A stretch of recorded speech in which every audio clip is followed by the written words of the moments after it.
Here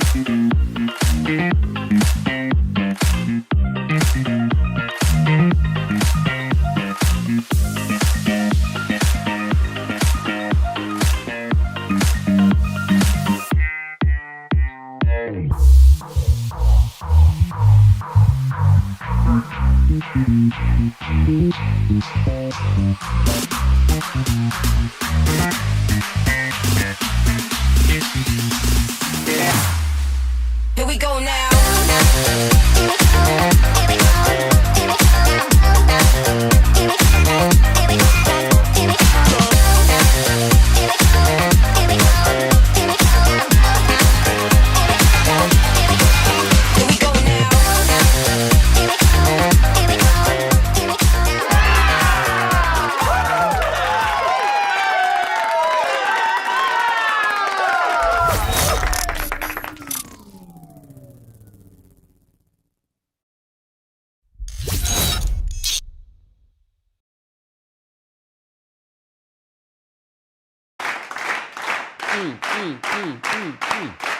Happy Friday, everyone. What's going on? I feel like I haven't been live in forever. When was the last time I was live? Tuesday? I wasn't live. Was I live on Wednesday? I was live on TikTok. I don't remember. But here I am. Here I is. Happy Friday. Happy end of Mercury retrograde. But no, we should be happy. Yeah, the end of the Mercury retrograde, even though there are some the shadow period after the Mercury retrograde, but the Mercury retrograde will be over after today. But it's also the first day of spring. Yes. The first day of spring, the first day of spring, the first day of spring. I am ready, and it's actually starting to feel like spring here in New York City. Oh, what's the temperature? Let me look. 58. Ooh, that's a balmy 58. I don't need it to rush. I don't need to be 100 degrees like California right now. California, did the temperature go down?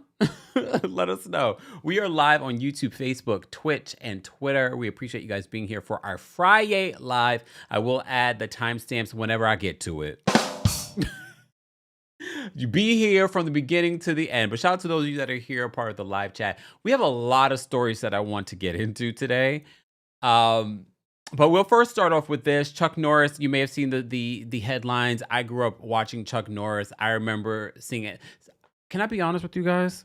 And this is me being transparent, not disrespectful. But sometimes when some of these folks have gone on to the other side, I'm like, wait, I thought they died already. Just saying, maybe because they're not in the public eye as much. But I was like, sometimes I have to go back and double check. I was like, wait, let me make sure this is not an old article. Okay. All right. Oh, it didn't? Oh, damn. Sorry, LA. You guys are still hot? You're still hot. Oof. Lakia says, yes, and my allergies are already going. Let me go pop an allergy pill. Hey, Norma. Norma's in the building. Appreciate you being here. All right. But I have a job to do because some of y'all didn't know this. Chuck Norris passed away. According to People magazine, Chuck Norris has died at the age of 86 years old. Norris first found fame in karate films of the 1980s, including A Force of One and An Eye for an Eye. By the end of the decade, he was established as one of Hollywood's biggest action stars. He starred in the TV series Walker, Texas Ranger, which premiered in 1993. The actor's family confirmed his death via a statement released on his Instagram Friday, March 20th. It is with a heavy hearts that our family shares the sudden passing of our beloved Chuck Norris yesterday morning, the statement read. While we would like to keep the circumstances private, please know that he was surrounded by his family and was at peace. To the world, he was a martial artist, actor, and symbol of strength. To us, he was a devoted husband, a loving father and grandfather, an incredible brother, and the heart of our family. He lived his life with faith, purpose, and an unwavering commitment to people he loved. Through his work, discipline, and kindness, he inspired millions around the world and left a lasting impact on so many lives. So that was a statement from the family. The actor, who turned 86 earlier this month, People write, was hospitalized in Hawaii on Thursday, March 19th, TMZ previously reported. This comes just days after Norris celebrated his birthday with an Instagram post of himself boxing and training on March 10th. Norris was born Carlos Ray Norris in Ryan, Oklahoma, in 1940. His mother was Irish and his father he said was Cherokee. Why they said he said was Cherokee? Did they not have? Were they not sure? In 1988, memoir "The Secret of an Inner Strength: My Story," Norris opened up about his father's alcoholism and how it affected his childhood and adolescence. It wasn't until my dad came home from World War II that he really started to drink, Norris told People in 1988. But at his worst, he would leave his family for months at a time, then return to wreak havoc. His absences were actually pleasant times, Norris explained. My mom was working just menial jobs since she had only a 9th grade education, but there was none of the tension, the tiptoeing around like there is when there is someone in the house who's liable to blow up at any moment. The family also moved around a lot, which Norris felt kept him from making lasting connections. All right. Rest in peace to Chuck Norris. He was 86 years old. Lord have mercy. You know what we say anytime we report on anyone passing? It's a reminder to all of us to live more fully, And especially on this spring, this is technically the astrological beginning of the new year, really, as opposed to January 1st. So Happy New Year. We can continue to say Happy New Year. All right. Ilya, happy 31 months of being a member here on the channel. So thank you so much for being a member that long. We do not take that lightly. So thank you. Ms. Parker, thank you so much for the super chat. Ms. Parker says, Kemp, you were spot on. Dorit pulled the I didn't know PK is responsible for that. We're going to talk about it, Ms. Parker. I was just watching the Beverly Hills episode. I will say this episode was probably more interesting than the rest of the season. But would I say you need to go watch it? I don't know. Maybe because I like anytime they go on a trip and they like to shop. I like to shop. Maybe. Thank you for another super chat, Ms. Parker. Ms. Parker says, Kemp, oh wait, why did it come through twice? Did you send it twice? All right, ching ching. I love it. Love it. Thank you so much for the super chat. We appreciate your support, guys. You can also support just by liking today's video. Thank you already for 135 likes. We appreciate you guys as well. Shout out to those of you watching on Facebook, Twitch, and Twitter. All right. So we had that news in regards to Chuck Norris. I have to go to my notes because there's so many things that I want to talk about today, and I might forget to get to everything, but it's fine. Okay. So spring has sprung. Eid Mubarak to those that celebrate. Didn't want to forget that as well. It feels like this is the longest Ramadan ever. But how long is Ramadan again? What, 40 days? Something like that? All right.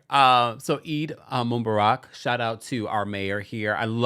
I saw that the mayor went and celebrated Ramadan over there at Rikers. For those that like to dig up and try to make this man to be evil, I'm like, y'all, this man is over here doing what your president refuses to do. Actually serve the people.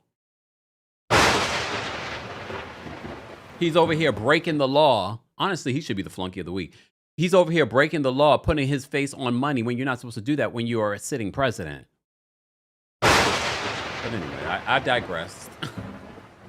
I'll add that to the timestamp, okay? All right, flunky of the week, because on Fridays we like to do flunky of the week. It has to be.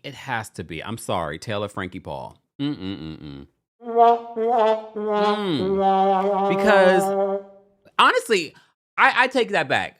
Taylor Frankie Paul, you're not the flunky of the week. Whoever casted you to be the Bachelorette should be the flunky of the week.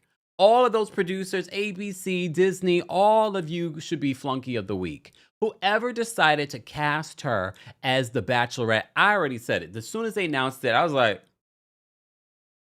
I only watched the first season of Secret Lives of Mormon Wives, and I was sort of like, and I see the stories about her and Dakota. And look, I'm not saying that Dakota's innocent either. That is a toxic situation. But one thing I had to say, I said to myself, I thought if you're going to be the Bachelor or the Bachelorette, and you're going to have all of these men and women pining over you and fighting for you, you have to be some sort of prize. And I said to myself, I was like, would they have chosen Rachel Lindsay with this type of background? Makes you think, right? Makes you think. I thought you had to be some sort of prize in order to. So you may have seen the video that went viral this week in regards to first of all, there's been so many different stories Taylor Frankie Paul. There's been so many stories about her toxic relationship with Dakota. And if you've been watching The Secret Lives of Mormon Wives, then you already know all of it. And you know that Dakota's not innocent either. However, there was a recent story of a DV situation within the home. The video that everyone saw this week was from 2023. But we didn't see that video. We just heard about the situation. We saw that she got arrested. The charges were eventually dropped. But the video was put out there. I don't know who decided to put it out there. Somebody did. When it shocked me, it was Dakota because he took the video, right? Wasn't that him taking the video in that video? So apparently after the video leaked, ABC was like, okay, we got to cancel it because they weren't canceling it up until yesterday. So yesterday they canceled her season of The Bachelorette. And a lot of the bachelors are saying, well, no, we feel bad for her. We're praying for her. I mean, look, it is what it is. But at the same time, I'm like, I thought this was a big mistake from the beginning. But word on the street, the people behind the scenes, they knew about this stuff allegedly. We all knew about this stuff. You can't sit here and say you didn't know. If I know, and I barely watch this show, you're not telling me that they didn't know about her charges, about the situation, on how bad that situation was. You're not telling me that ABC didn't know. ABC knew it. The Bachelor producers knew it. And they were like, this is going to bring attention to the show until that video leaked. When that video leaked, that's when they're like, oh, damn, we can't downplay this now. I also saw that Bethany Frankel is saying that they made a bad decision, ABC. What do you guys think? Do you think that they should have moved forward? I will say this. I don't think they should have even casted her from the beginning. I get it. I understand business. I understand TV. Secret Lives of Mormon Wives does very, very well.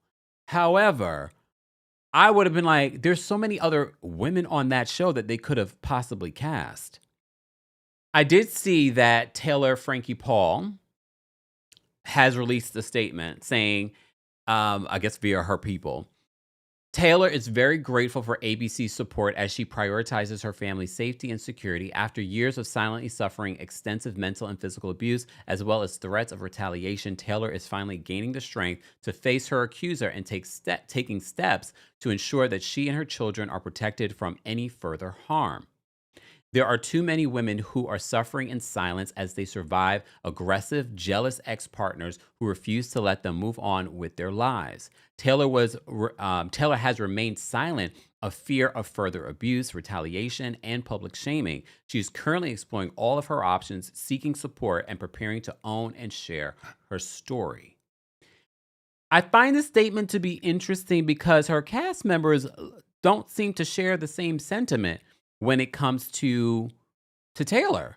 Because word on the street, according to sources, they were saying they didn't want to work with her. They didn't want to film with her. So Miranda posted on her Instagram story. Let me see if I can bring this up for you guys so you can see what I'm looking at.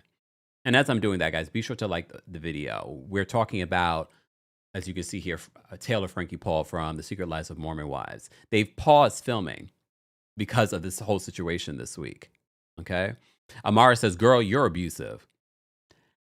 Look, I will say this, in all fairness, and we've talked about this before in other stories where women end up getting physical or they end up getting charges.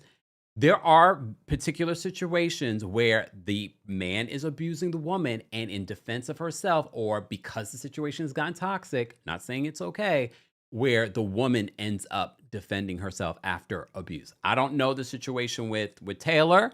I saw that video too, but I just wanted to point that out because I don't think this is as black and white as people would like to make it. Let me just bring this up to you. What Miranda had to say.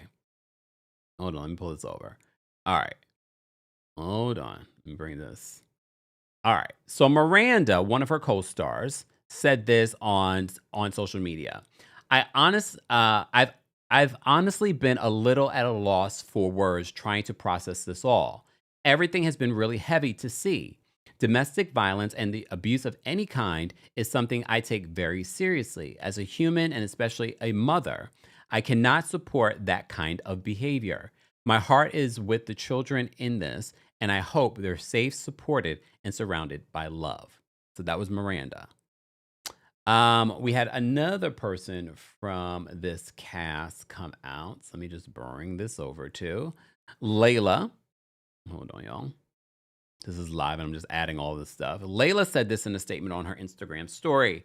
My personal history as a survivor makes it impossible for me to stay silent. I stand firmly against DV in any form. I am keeping her children in my thoughts and hoping for their safety above all else. Y'all notice a trend? We were talking about this when it was with Wendy SFO. People love to say that they're praying for the children. And to me, it's almost like a dig. Like, I'm praying for your children, but you, I don't care about. But this relationship has been toxic for a long time. Part of the reason why this show has been hugely successful. Y'all watching it. And this is why this type of behavior gets rewarded. But I go back to, like, she should have never been casted as the Bachelorette. Because I thought if you're going to be vying for someone on a show like this, you offer something. Because in real life, if you were one of my friends and talking about dating someone like Taylor or Dakota, I'd be like, that is no prize. That is a toxic situation. How old is Taylor Frankie Paul? How old is Taylor Frankie Paul? Because is she in her 20s? Can someone confirm for me? How old is she? Because, she's 31. Damn. Well, look. Well, even in your 30s, if you were my friend and you were vying to date Frankie or Dakota, I'd be like, no. There's too many fish in the sea. But I'm definitely not going on a reality show vying to be in a relationship with you. No, because for a multitude of reasons. But like I said, I find it so interesting when you look at a Rachel Lindsay, who a whole lawyer, beautiful, stellar, when it comes to her past and things like that. You think they would, if the tables were reversed, that they would have casted Rachel Lindsay? They wouldn't have.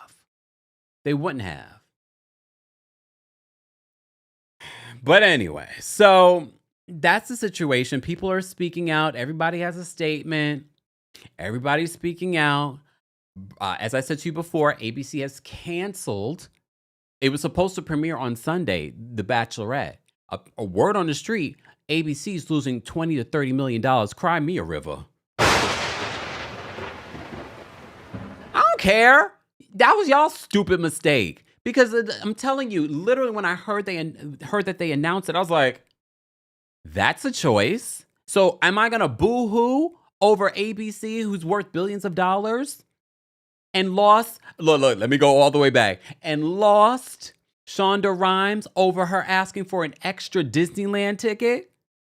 Am I going to boo-hoo that y'all lost billions of dollars by losing Shonda? Nope, y'all should be boo-hooing about that. Come on. But all right. I didn't plan to get into the Taylor of it all this early. I was going to come back to it, but I thought I might as well just talk about it, right? I might as well just talk about it. Are y'all boo-hooing over it? Were you guys looking forward to it? Look, here's the thing. I don't know the numbers for The Bachelorette. I know The Bachelor Nation's a huge world. However, across the board in reality television, numbers are down. And it wouldn't shock me because The Secret Lives of Mormon Wives is doing so well. ABC and the producers were like, we should get Taylor. This would be iconic. This would bring a lot of new faces, younger faces to Bachelor Nation. That's what they were thinking of. They were thinking of their pockets, and now they've lost. And somebody probably lost their job. A few people probably lost their job for that decision. Look, Kay was like, wait, what Kempire talk about that Shonda stuff? Shonda's talked about this. And do me a favor. I just gave you a brief overview. If you go to my Tickety Talk, just put Kempire and Shonda Rhimes in there. It will come up, the story that I did. Put Shonda Rhimes, Kempire, Disneyland, or Disney. Because basically, that was the reason why Shonda went to Netflix. It was because her babysitter was being denied access. I believe it was. I can't remember off the top of my head. Was being denied access to Disneyland, and she needed an extra. Apparently, Shonda needed an extra pass. Remember, she worked for ABC. The Disney owns that. So that's one of the perks of being a part of Disney. And when here we go. So when she asked for this extra pass, someone over there said to Shonda, don't you have enough? They said that to Shonda when she asked for an extra Disney pass that was probably worth a couple of hundreds of dollars. They said, don't you have enough? Don't you have enough? That's what they said to Shonda. Don't you have enough? So Shonda said, you know what? You're right. And I'm going to go get some more. That's when she brought Bridgerton over to Netflix, which is huge. She got I forgot how much millions and millions and millions and millions of dollars she ended up getting in her deal with Netflix. And then, brought us, yes, they said, don't you have enough? They said it to that Black woman. And I'm telling you, that was rooted in racism, them saying that to her. They're like, how dare you ask for any more? Do you think they say that to other people that don't look like Shonda, like white people? Do you think they say that to them? No. And the fact that she's a woman? Don't you have enough? At that particular point, remember when Bridgerton's not that old. So this wasn't that long ago. Grey's Anatomy has been on the air for 20-something years. That has made them billions of dollars. Let's not also forget, she had Scandal. She had How to Get Away with Murder. She had something else there too. She redefined Thursday evening watching. How do we get to the Shonda of it all? But it's worth keep talking about. Just saying, don't you have enough? Just asking, okay? Exactly. Singer just says, you just lost one. Just saying. All right, I will never forget that story, but thank you for asking me to tell it. I just told it again. Okay.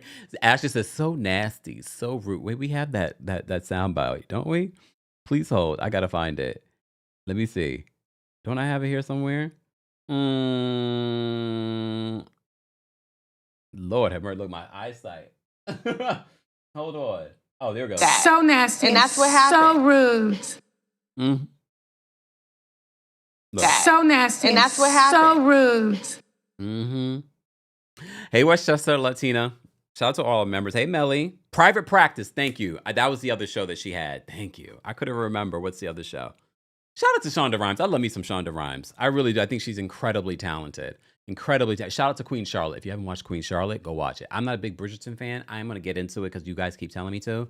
I watched the first season. I was like, But Queen Charlotte? Loved it. But anyway, I've digressed. Guys are just joining us.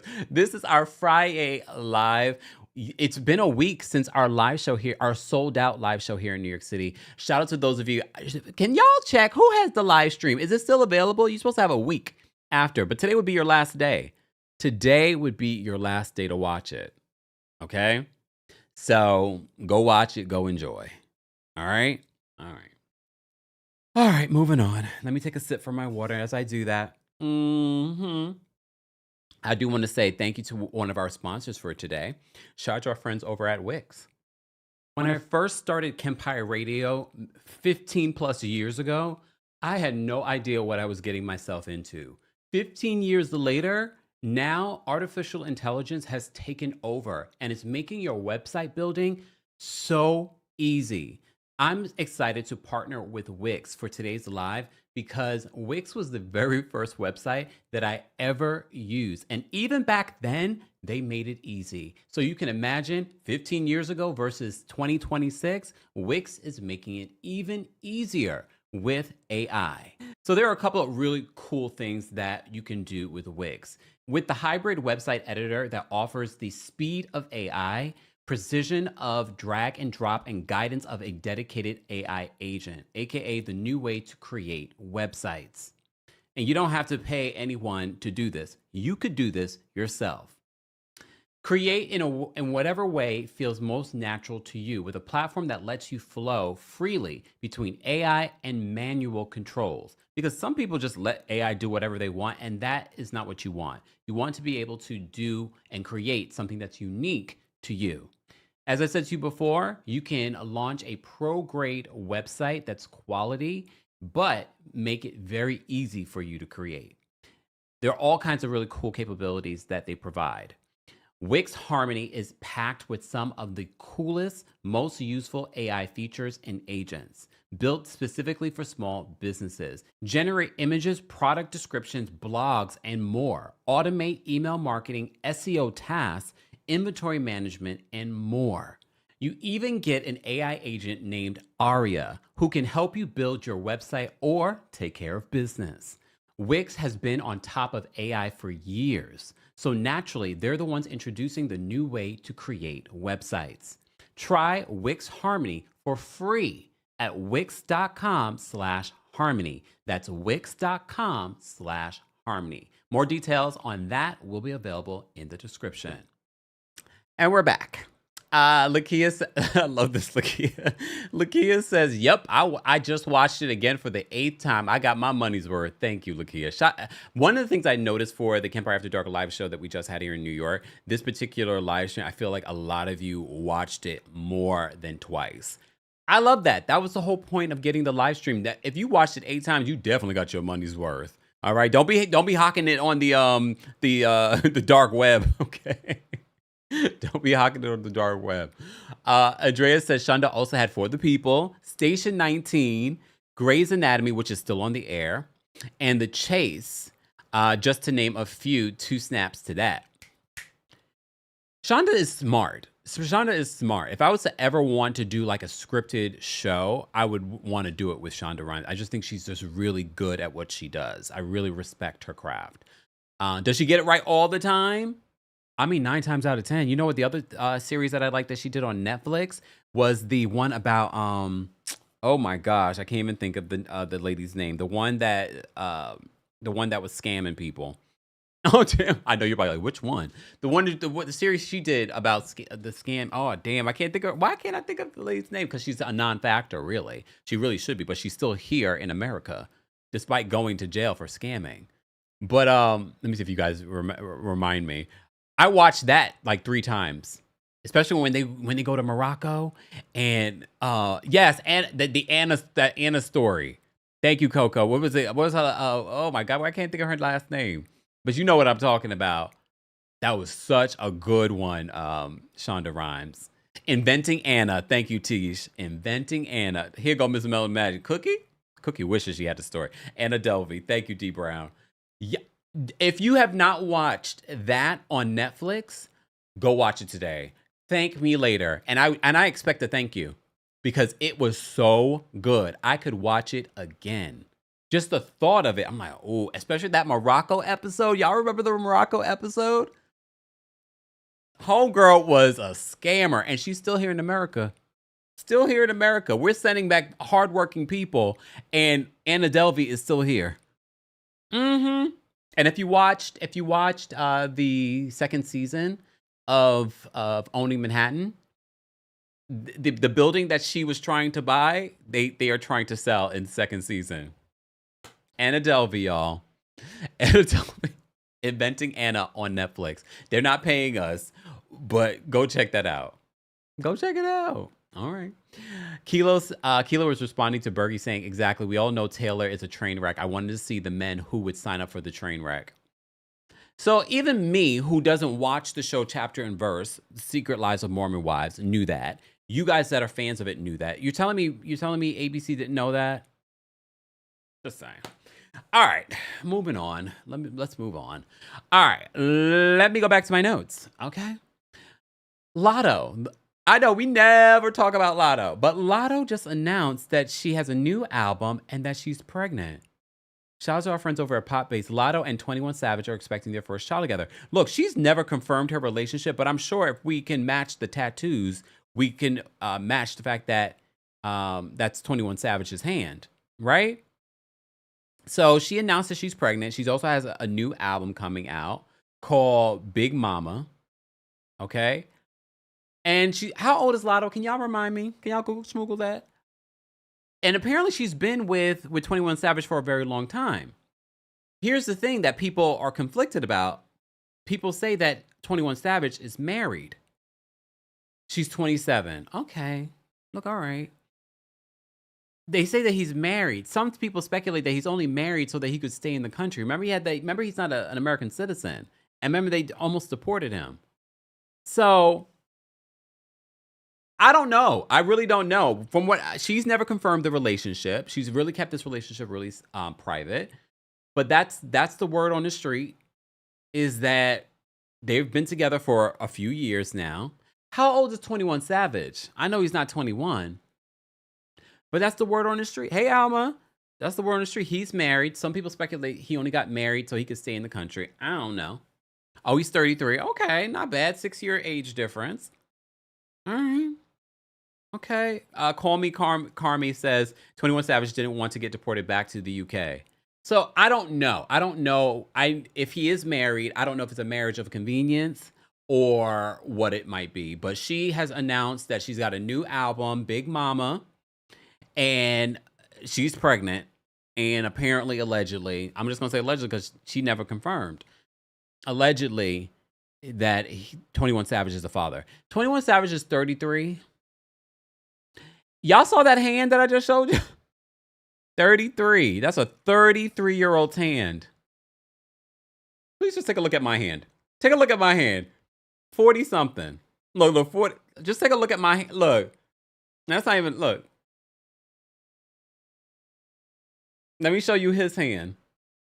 I know some of y'all gonna be like, well, that's a man's hand, Kempire. That's a rough hand. I digress so much. That hand is giving a hot 50. But, right? Get some butter. Get some butter. For those that don't know, butter, the skincare brand. Lord. Hey, Miss Escort, he's British by birth. He also is a little tough on the hands.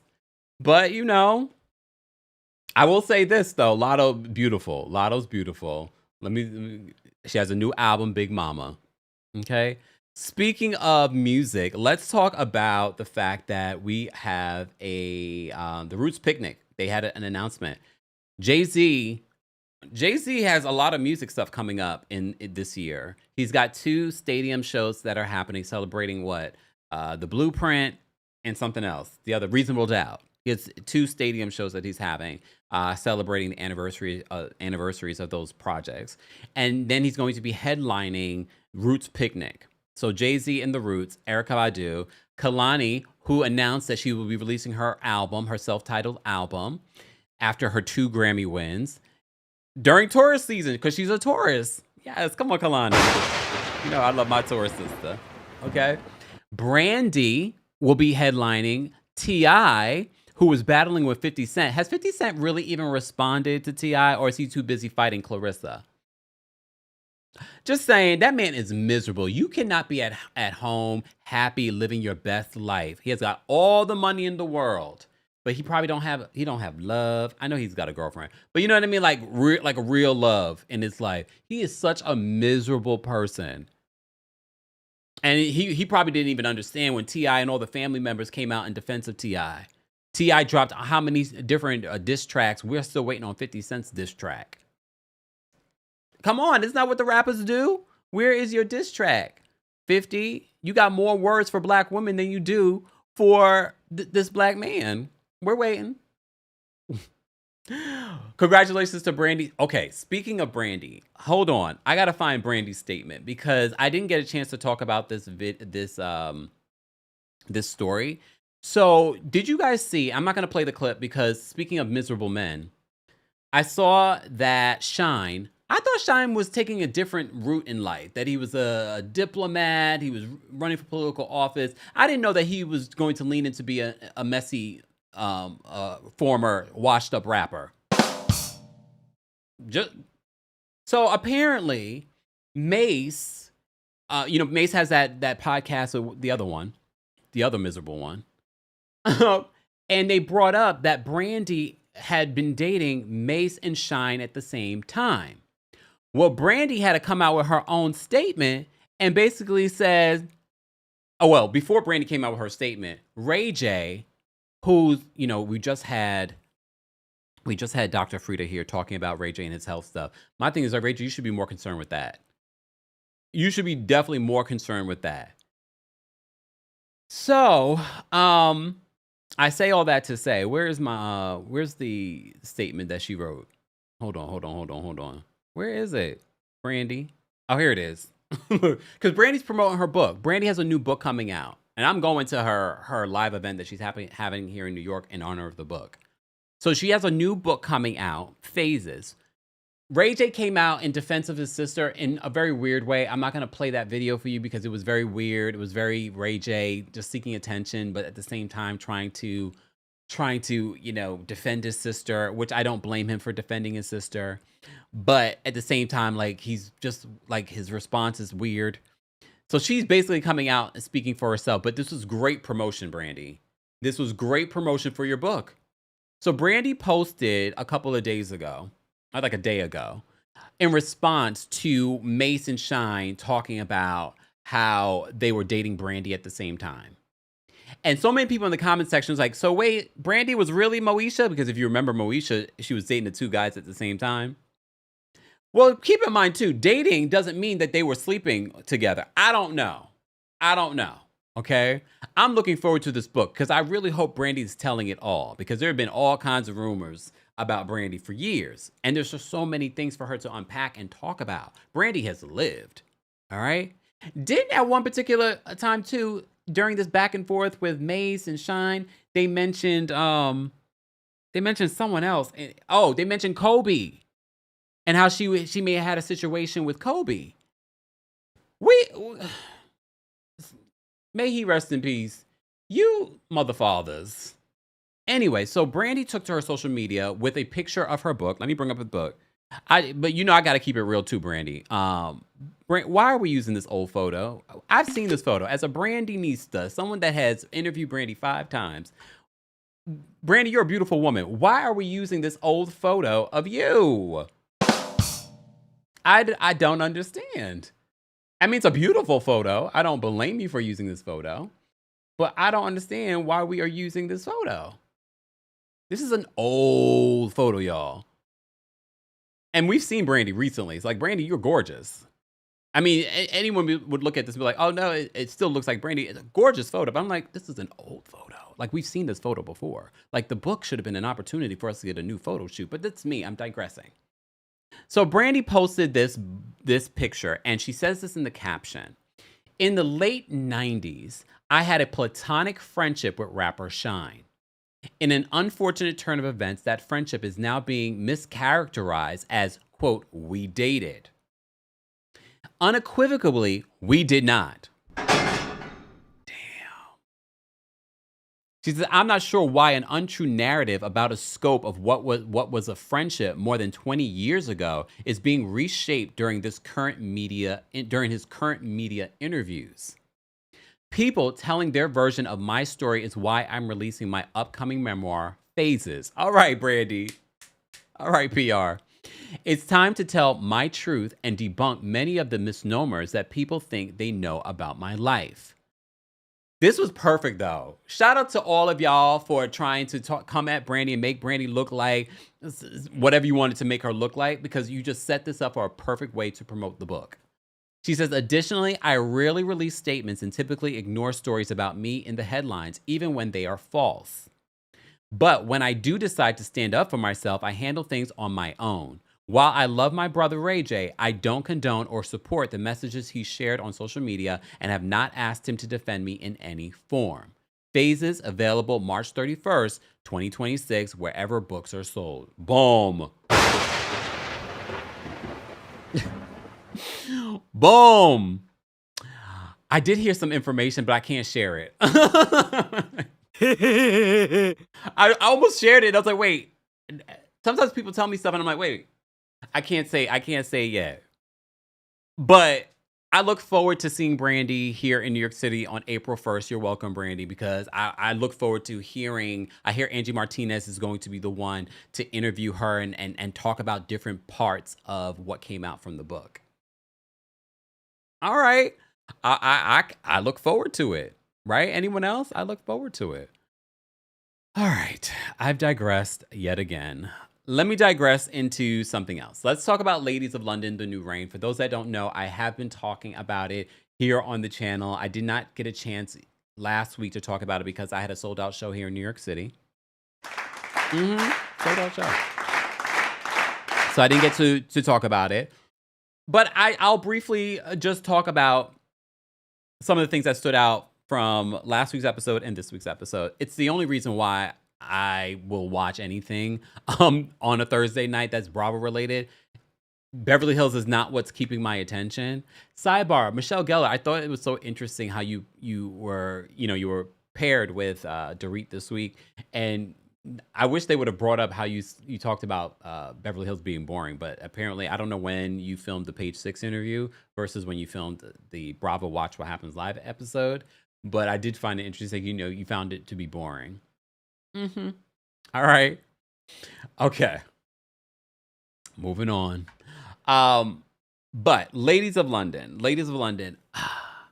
Here's the thing. I like it. I think it's a good series so far. I'm liking the cast of characters, the people that are standing out to me. Let me see if I can bring this back up. I really like Martha. I don't understand why Martha's giving strangers keys to her home. Do you guys think that when Margot says, I can't be friends with you anymore with her behavior, like part of me was like, whoa, I didn't expect that. But at the same time, I was like, I kind of get what she's saying. I can't come over to your house. Like if some stranger could just come up and like take me out, I got a kid to worry about. I got kids to worry about. Martha's a bit like Sonia Morgan. That's what she kind of reminds me of. Or Grey Gardens, but Sonia Morgan reminds me of Grey Gardens as well. Call Me Carmi says that I love Mark Francis. Did you see his home this week? His home is so it's like a museum. He definitely, I wasn't sure about him being on the show, but I like him. Emma this week opened up about some of her health issues. She had some health issues when she was pregnant. Some of those health issues have resurfaced. Last week's episode, Missy opened up about her brother being unalived on the streets of London. What was it, Christmas or Christmas Eve or something like that? She opened up about it. And here's the thing, Kimmy giving us the tea on what the streets were saying. I know it might not be the best thing to do or say. However, I don't think any of us would have known that there was some speculation as to, oh, this wasn't just some random, unaliving, that it might be related to drugs or it might be related to something more unsavory. So I don't think we would have thought that because we don't, especially because we're not there in London. That's the other thing. These London folks will get away with some of their secrets because we're not based there, but they don't realize I have people in the streets of London that are willing to give me all the tea about these socialites.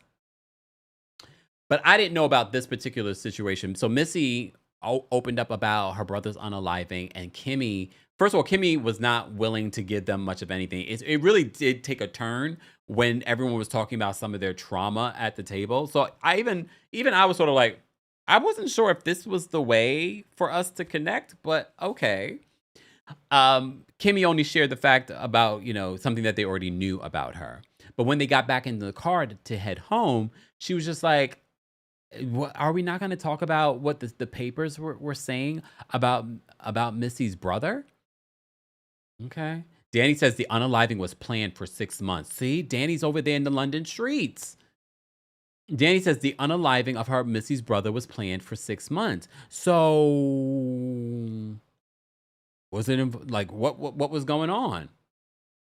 Oh, Pageant Mommy says a pow pow pow is not typical in London. Well, let me see. Exactly. Mr. Melon Magic says that they were like trauma bonding. Pageant Mommy says it was an awkward time to discuss it. Here's the thing. We have to remember this is a reality show, and some of this is being produced. Some of this is Critical Thinker says Kempire is worldwide. Let's not forget. Not forget.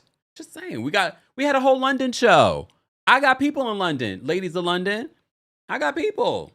So I'm glad that we can have a show that we can talk about. I watched Real Housewives of London. I'm waiting for them to put it on Peacock so I can talk about it with the rest of the people. Theo said 6 months. That's what Danny said. Danny's over there in the UK.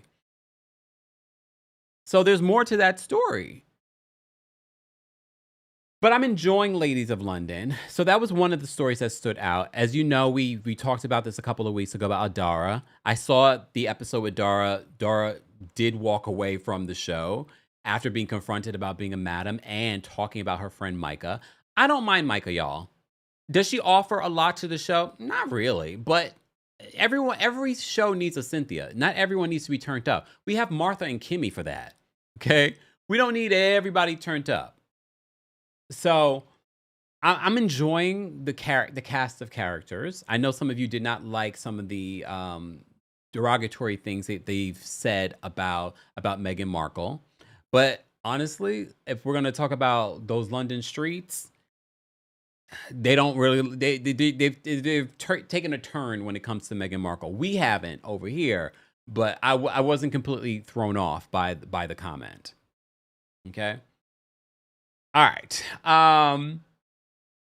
So what else happened in this week's episode? I did write a couple of notes. For those who are just joining us, this is our Friday Live. We're talking about Ladies of London. Okay, so we talked about Margot being upset with Martha, and Martha giving a stranger keys to her home. And her reaction was very over the top. At the same time, I can't blame her. Last week's episode, we saw Dara sat down with Micah. Micah, I can't believe Micah was friends, but some of y'all are friends with someone like this too. You've been friends with someone toxic for 20, 30 years, and they're really not your friend. They're talking about you to your other friend. Just saying. That's the feeling that I got from Dara. Like, she's probably been talking about Micah. No, not probably. Micah says, I've heard this before from other friends that she says things about me.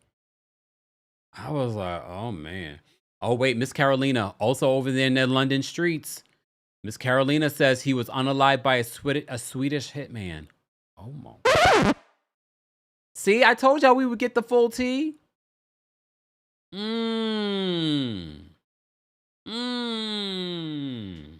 Okay. Hey, Storm. Storm says, in an interview, Margot said production didn't show that the night before the storage scene, someone had been in Martha's house. What? Oh, that is scary. Ooh, that is scary. Theo says, Margot was my favorite. I was happy to see she didn't back down from Kimmy and matched her energy. Oh, yeah. She is definitely not a punk, Margot. She's definitely not a punk. All right.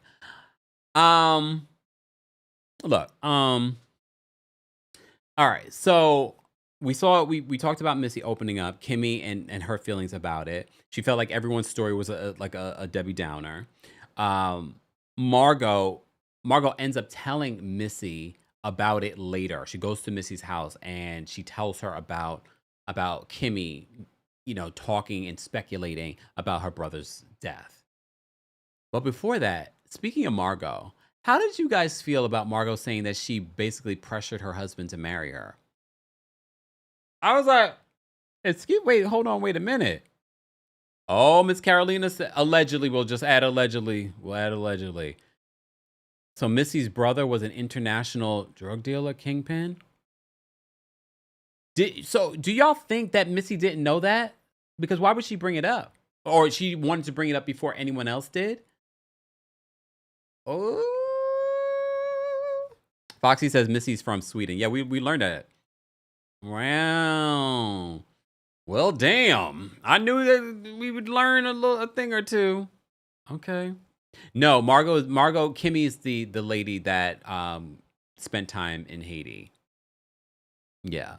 So Margot forced her husband to marry her.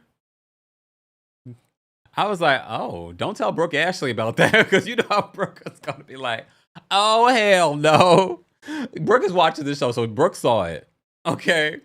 Anyway, I digress. So Emma opens up about her health issues. She has this moment where we finally get to see Mark Francis's home, which is like a museum. It's beautiful. It's like it's gaudy and beautiful at the same time. There's gold, there's art and all this stuff there. Okay, so Emma goes there. They're very close. They're like siblings. They're very, very close. Ooh, hold on, Danny. Not Danny spilling more tea. Missy's brother, Danny says, lived in a $1.7 million house in Battersea and didn't have a regular job. See, I told you we would get the information. Desi says desperado. Exactly. That's what Brooke is gonna call her. She's gonna call her a desperado. Oh my god, my goodness. All right. Here go V. Kempire, glad you stopped saying look all the time, but now you're saying and a lot, especially when you sip your water. V, you probably just wanted some attention, and I'm not going to give it to you. I just want you to know I saw your comment. Look. Moving on. But you're still here watching, so you must enjoy it on some level. Okay, so Battersea is a posh neighborhood. Okay. I'm glad you emphasized that. Lakia says, I love our community, right? Thea says, I'm gagged by all this info on Missy's brother. I'm telling you, we have the connect in those UK streets. I'm just waiting for all the information on the rest of the cast. All right. I exactly, Foxy. All the M names, Margot, Martha, Myra, Mark, Missy, and Mark. And just think of the letter M. I'm like, my goodness. Pageant Mommy said, Joy says, such a stupid comment. They want attention. It's okay. I'll give them the little attention that they wanted. You're welcome. Right? Angel says, look. Okay, let's move on. What else happened? Oh, so then they all get gathered together. And this is where Margot and Missy and Kimmy have the conversation about Kimmy basically alluding that there was more to Missy's brother's death. And Margot didn't back down during that. They were also painting a new model. That seems just to be the thing reality television does. Do you guys do that in real life? Just say, I've never been to one, but I've heard of one. Shout out to our friends over at the center. Remember, we've raised money for the center. I know they've done that a few times where you go and you sip and you paint a new model and stuff like that. I've never done it though. Because first of all, I don't know how to paint. So what the hell am I going to be doing? I wonder, do they walk you through on how you can make it a little bit, or you have to take it knowing that you are skilled in art? Just asking. Because I feel like if I'm going to go, it's going to be stick figures. I would like to paint my own art, but I mean, all right. Moving on. All right. So they paint the new model. Whatever. Kimmy, Margot, and Missy get into it. Look, Missy is not going. She's not tough like that. She's not gonna in a situation like that. Anyone else would have been like, "Why are you speculating on my brother?" But Kimmy wants to make it seem like Margot is the one that was reaching. Margot was putting more sauce on the situation. Margot did not put sauce on the situation. Margot basically said what you said. That's the one thing I had to defend Margot. So she was not putting on the situation. She was not trying to get attention by bringing up what you said. You said it, but you're messy. You've been messy. You were the one to bring up the Dara being a madam. Well, I don't know if she was the one to bring it up, but you were there. Yeah, I heard it too. You were laughing about it. So then there's that. But I'm enjoying the cast. I think this is a good cast so far of Ladies of London. If you missed it, guys, we've talked about it the last couple of weeks as well. Airs right after Real Housewives of Beverly Hills. I'm enjoying it. I think it's a decent cast. Some people could go, but no, I mean, not yet. Oh, Lakia says, not my cup of tea. I don't want to see naked people unless it's me or my man. I don't mind seeing naked people. Because my thing is, it's art. You know what I mean? Like, I wouldn't mind. Like, I have in my bedroom a piece of art that I got from the city where Kama Sutra was created in India. And I literally bought art from a man that was at our hotel in the garden painting art. And I bought a few pieces from him. And one of the pieces that I bought from him that when I brought back to the States and I got framed was, it's not really nude, but it's almost nude. I would have to show it to you guys, but I can't because, just saying. But I don't mind nude art if it's done tastefully. Like, I don't want it to be like, because shout out to the gays. Some of the gays have this like the leather and the gay, like naked men stuff. And I don't know about that, but I don't mind nude art. Just saying. All right, let's move on. Look, hold on. Just for V. Look.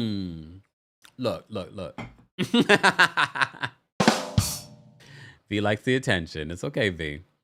All right, let's move on. Let me get to some other stories that I wanted to talk about. This is our Friday Live, guys. Don't forget, you can also hear this on the Kempire podcast. Today is brought to you by our friends over at Factor. I love our Factor meals on a busy day. It gives you quality meals in 2-3 minutes, all right?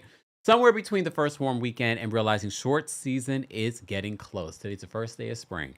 Eating well stops feeling optional. Factor is how I stopped letting a busy schedule be my excuse for fully prepared meals designed by dietitians and crafted by chefs, ready in 2 minutes, no planning, no cooking. Quality functional ingredients, including lean proteins, colorful veggies, whole food ingredients, and healthy fats. And importantly, no refined sugars, no artificial sweeteners, and no refined seed oils. They have 100 rotating weekly meals to keep things fresh and delicious through winter. Options include high protein, calorie smart, Mediterranean. If you're on a GLP-1, they have GLP-1 support, and ready to eat salads. Of course, I've gotten you a discount. Head to factormeals.com/Kempire50 off and use code Kempire50 off to get 50% off and free breakfast for 1 year. Offer only valid for new Factor customers with code and qualifying auto-renewing subscription purchase. Make healthier eating easy with Factor. More information on Factor will be available in the description. All right. Theo says the gays love their Tom of Finland type art. You're right. That's not what you get in my house, okay? Not yet, Lily. We haven't talked about Beverly Hills yet. We're going to talk about it in just a second. I want to get back to some pop culture news. So let me go back up into my notes. We'll get to some Real Housewives stuff because I want to talk about the backlash that Bravo's facing over Real Housewives of Miami. But first, Tokyo Toni. Tokyo Toni recently was on live. And look, she's always on live. She's always saying crazy things. However, this time she's taking shots at her daughter. I would play you the audio, but the audio is so bad, I have to just read you the transcript. The audio is gross. She's like, B, you dirty mother effer. She's a dirty mother effer. This is Tokyo Toni talking about Blac Chyna, a.k.a. Angela White. She's changed her life over. Okay, that's my Taurus sister. She's born the same day as me. I know. She says she's a dirty mother effer than me. She says, B, I can't stand her. I wish I would have gotten a BORTION. She said that. She wishes that she had taken her daughter's life at birth, before birth. She says, I don't give an F. Who says it's harsh? Nah, I wish I would have gotten a B, da-da-da-da. And if she died tomorrow, she's going to hell. That's what she's talking about, her own daughter. She says, I told her that too. You can't name one thing she did because she ain't. She said it's fake. She says, and I realized when I said this the first time, I got the hammer. Of course, I think I give an F about getting a hammer. B word. I'm Tokyo. Anything I say in my mouth, I could back it up. Bam, bam, bam. Excuse me? She's getting y'all. This witch is getting y'all. This demon is getting y'all. This demon. And she shows a picture of Blac Chyna. I believe it was at the Met Gala a few years ago. She says, this demon is getting y'all. This demon that I birthed. I'm breaking it down today. She's in trouble. The only demon that we see, Tokyo Toni, is that she was raised by a demon, which is you. And she says off the wall stuff all the time. But I saw this particular one. And I was like, Blac Chyna, aka Angela White, we'll just call her Angela White, has really, because I told you I wasn't sure. I didn't know if I believed that she had really turned over a new leaf, but I said only time would tell. And it's been a few years that Angela White has really been trying to do better. I've seen her on TikTok. She's selling her different brands and things like that. But Tokyo Toni hasn't changed. Tokyo Toni is still the worst ever. And I would never have that woman around my child. She is too toxic. Too toxic. So that's what she says. She basically called Blac Chyna, aka Angela White. She called her the demon. She says she should have unalived her before she gave birth to her. I was like, okay. All right. Tokyo, get help. Get help. Get offline. Get offline. I can't. MB says Blac Chyna Angela has really changed. Yeah. And I told you, sometimes when these folks say that they changed, I was like, let's see. Time will tell. It's been a few years. She's been really working on herself. And to the point where now her daughter is with her more and her son are with her more. What happened with her and Rob? Remember there was like this sort of like where they were flirting with each other again? They were like, are they back together? Are they getting back? I haven't heard anything since. And if they are back together and they've been keeping it on the low, good for them. Good for them. But okay. All right. I just wanted to mention that story because that was a hot mess. A hot mess. You know what else is a hot mess? Real Housewives of Miami has been canceled. I know. Bravo hasn't said it was been canceled. You saw Variety had was it Variety or Deadline? I can't keep up. One of the media outlets had the exclusive saying that it's been put on pause. I see that, what was it, TMZ? They came out with their story that it's been officially put on pause. One of y'all on TikTok got upset that I said that it was canceled. Let me hold your hand. Whoa. Pause is something that they created back when Dorinda was basically her contract wasn't renewed. And Angie said, we're just giving you a pause. So it became a thing that Bravo would say. And they've been saying it about all these different shows. They put Real Housewives of Dallas on pause. They put Family Karma on pause. They put Summer House Martha's Vineyard on pause. That's just the thing Bravo has said. It's canceled. I get it. The Comeback just made an announcement after 21 years. They have been brought back for their third season. Okay? Lisa Kudrow. I love The Comeback. Lisa Kudrow. Was that show put on pause? Okay, some might say yes, it was. Only to be brought back 20 years later. So all of you will be like, oh my God, no, Real Housewives of Miami's been put on pause. Kempire, it's been canceled. Their contract has not been renewed. I need you to understand it. You could say that it's been put on pause, but let me just be honest with you. It's been canceled until further notice. It's been canceled. All right, whatever. Except Rita Licious says, canceled or paused, we won't be seeing you. Oh, come on. I don't mean to laugh because we love Miami over here. We love Miami. And honestly, some of y'all, a lot of people are coming out like, oh my gosh, I'm so upset about Miami. But y'all weren't watching Miami. We were recapping it because we knew that it was good. I said the ratings never reflected how good Real Housewives of Miami is. I've been saying that. That's the only reason why I would recap it, because I was like, it's actually a very good since their reboot. It's been so good. But the ratings didn't match. I don't know what the streaming was because they never released that. But I do find it interesting when the report came out this week, the reason why they were canceling or putting it on pause was due to low ratings. Andy Cohen recently spoke out about it and said, oh, they're trying to figure it out. They want it to make sense, blah, blah, blah. I speculated, and I've told you this, and I honestly, the more that this plays out, the more I'm like, I really believe that's what happened. Because some of you are saying, well, Kempire, Bravo doesn't have that much control over there. I didn't say that he did. If he had that much control, he would have all the Real Housewives cities on air, no matter how badly they were doing. But I do believe he really wants Roni to be successful. So he's putting all of his eggs in the RHONY basket. I believe executives said to Andy, you can't have a new show, Rhode Island, which is not going to be a guarantee. It's not a guarantee with advertisers. So this is a risk. After we are seeing low ratings in Atlanta, we're seeing low ratings for RHONY.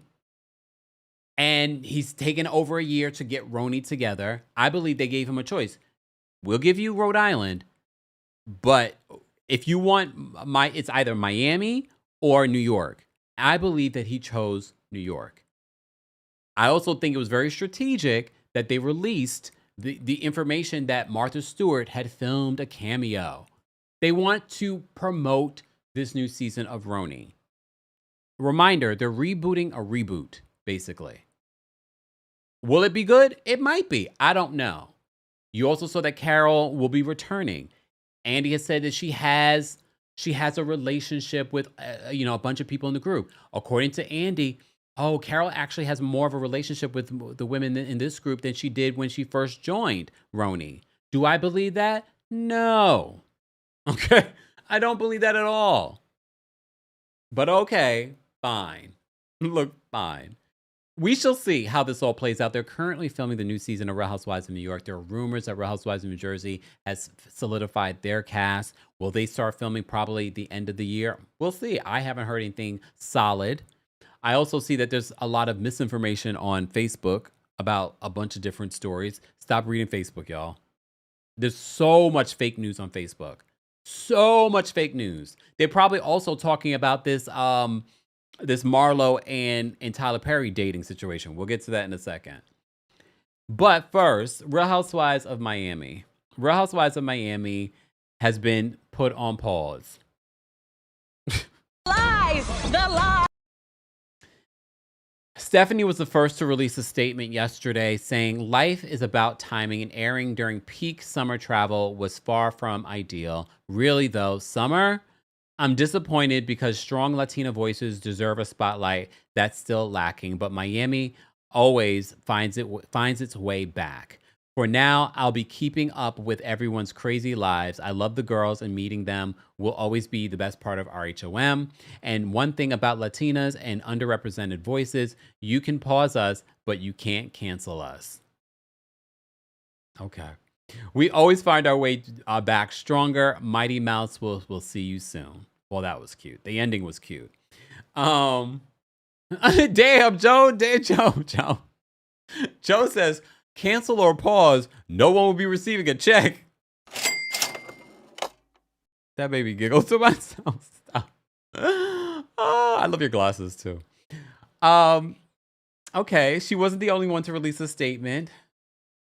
All right, the Cuban Barbie, Alexia, released a statement. So many people were mad at Alexia. It was like, you're part of the reason why it was canceled. Because remember, Todd filed a multi-million-dollar lawsuit against the network. He's since dismissed the lawsuit, and she's since gotten back with him.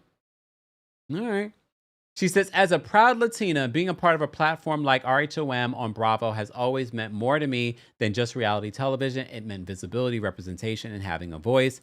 Hearing that the show is currently on pause is disheartening, and it's hard not to feel the weight of that. Opportunities like this are rare, and they matter. They open doors, challenge perceptions, and allow our stories and our culture to be seen and celebrated on a larger stage. At the same time, I truly believe that a pause can create space for something even greater. I've always felt this show plays an important role in celebrating Latin voices, and that's something I will always carry with me. I'm staying positive, present, and hopeful for what's ahead. Here's the thing with some of these statements. Shout out to our Latino community. I thought it was interesting that these two statements were talking about how this show celebrated Latin voices, but Latin voices weren't the only voices on here. It was the first thing that stood out to me. I was like, yes, I love that, but you weren't the only ones on the show. Hence, some of people's problem with some of the women on this show, especially this last season. Just wanted to say that. So she continues, she says, over 15 years ago, I signed on to something I couldn't have fully understood at the time. What began as a television show became such a meaningful part of my life.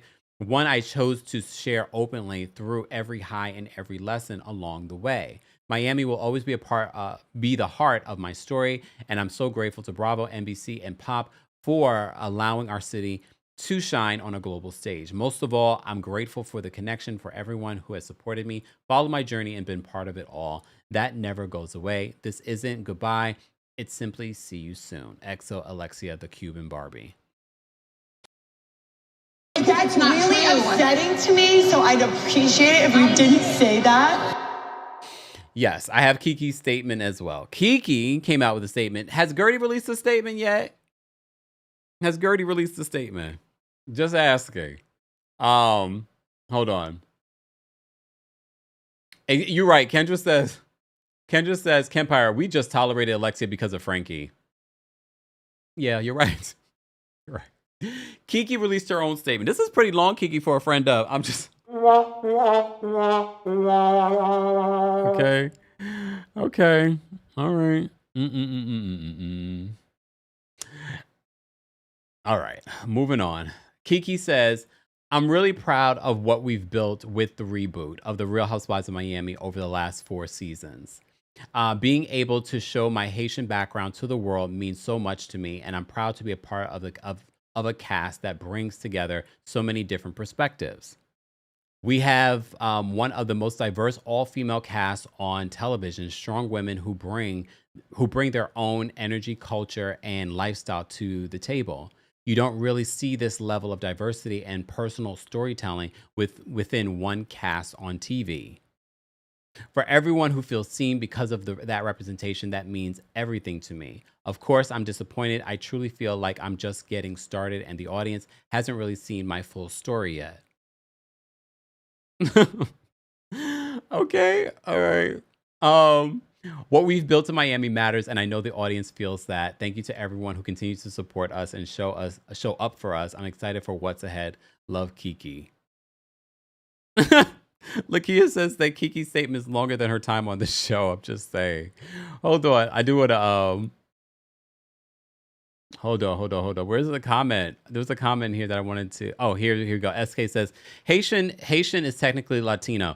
Well, I'm not even just talking about when I'm talking. Yes, the cast had Haitian on the cast, Cuban, things like that. But when I'm talking about Miami, when you talk about Miami is so diverse. It's not just Latino.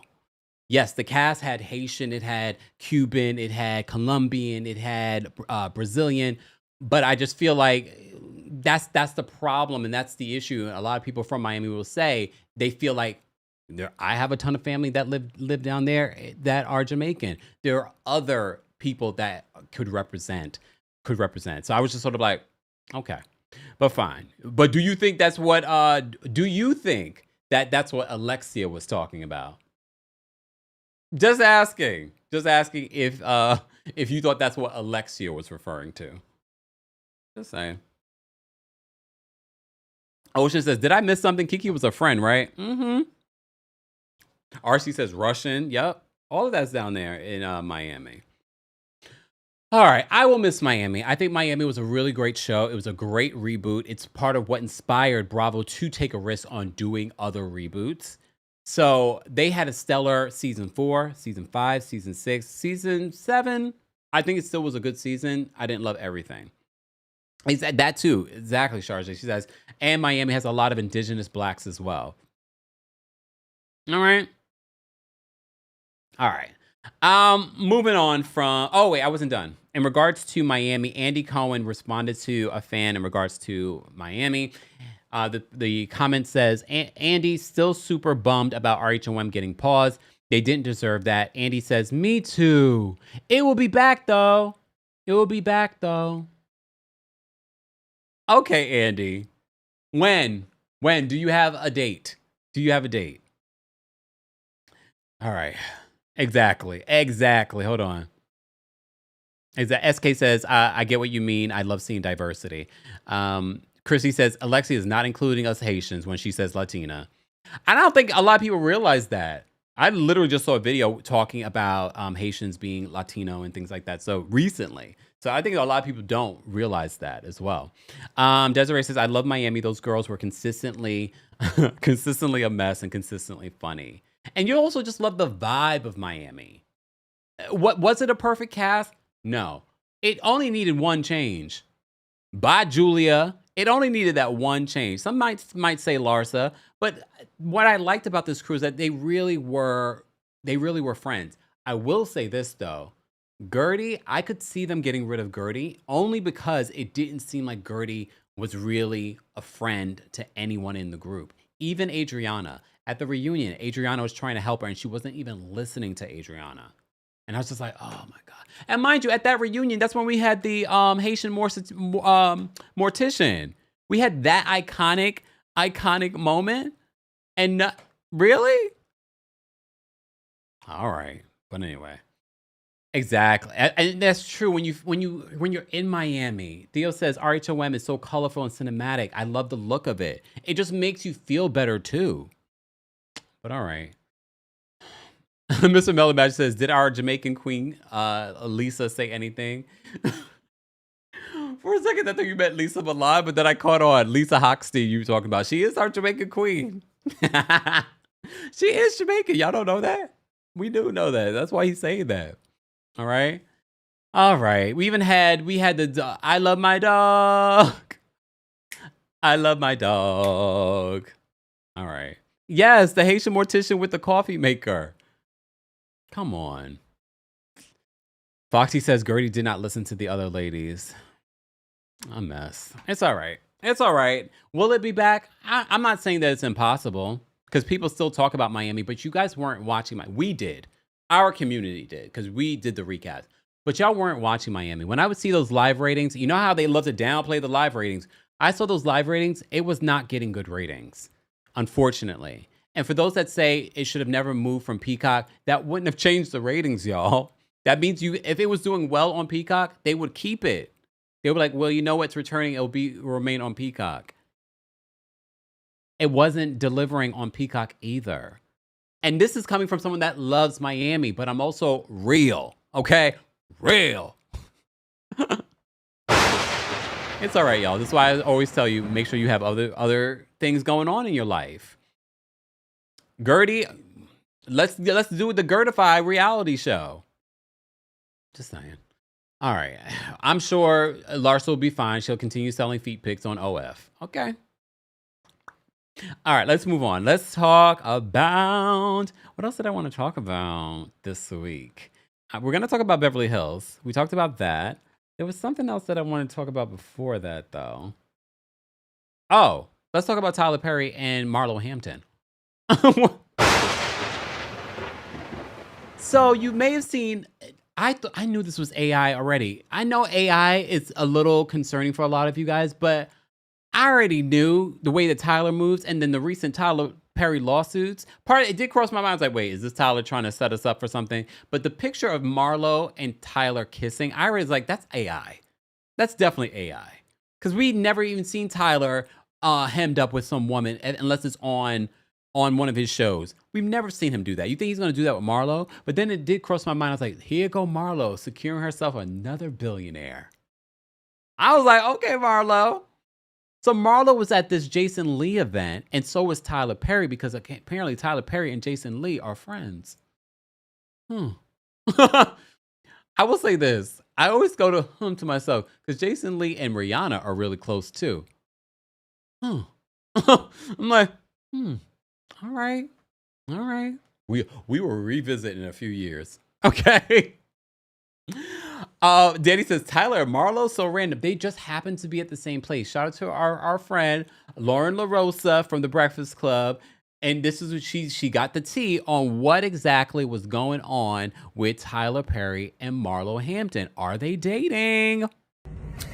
Hey y'all, what's up? It's Lauren Rosa, and this is the latest with Lauren Rosa. So listen, there are photos, videos, all of these things circulating right now of Tyler Perry and Marlo Hampton out at brunch last Sunday in Atlanta.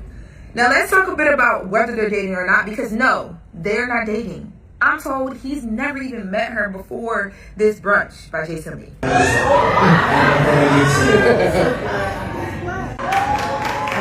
So I want to clarify. They never met before, but why is Marlo's hand around his arm like that? Wait, look at that. Why is Marlo's hand around that man's arm like that?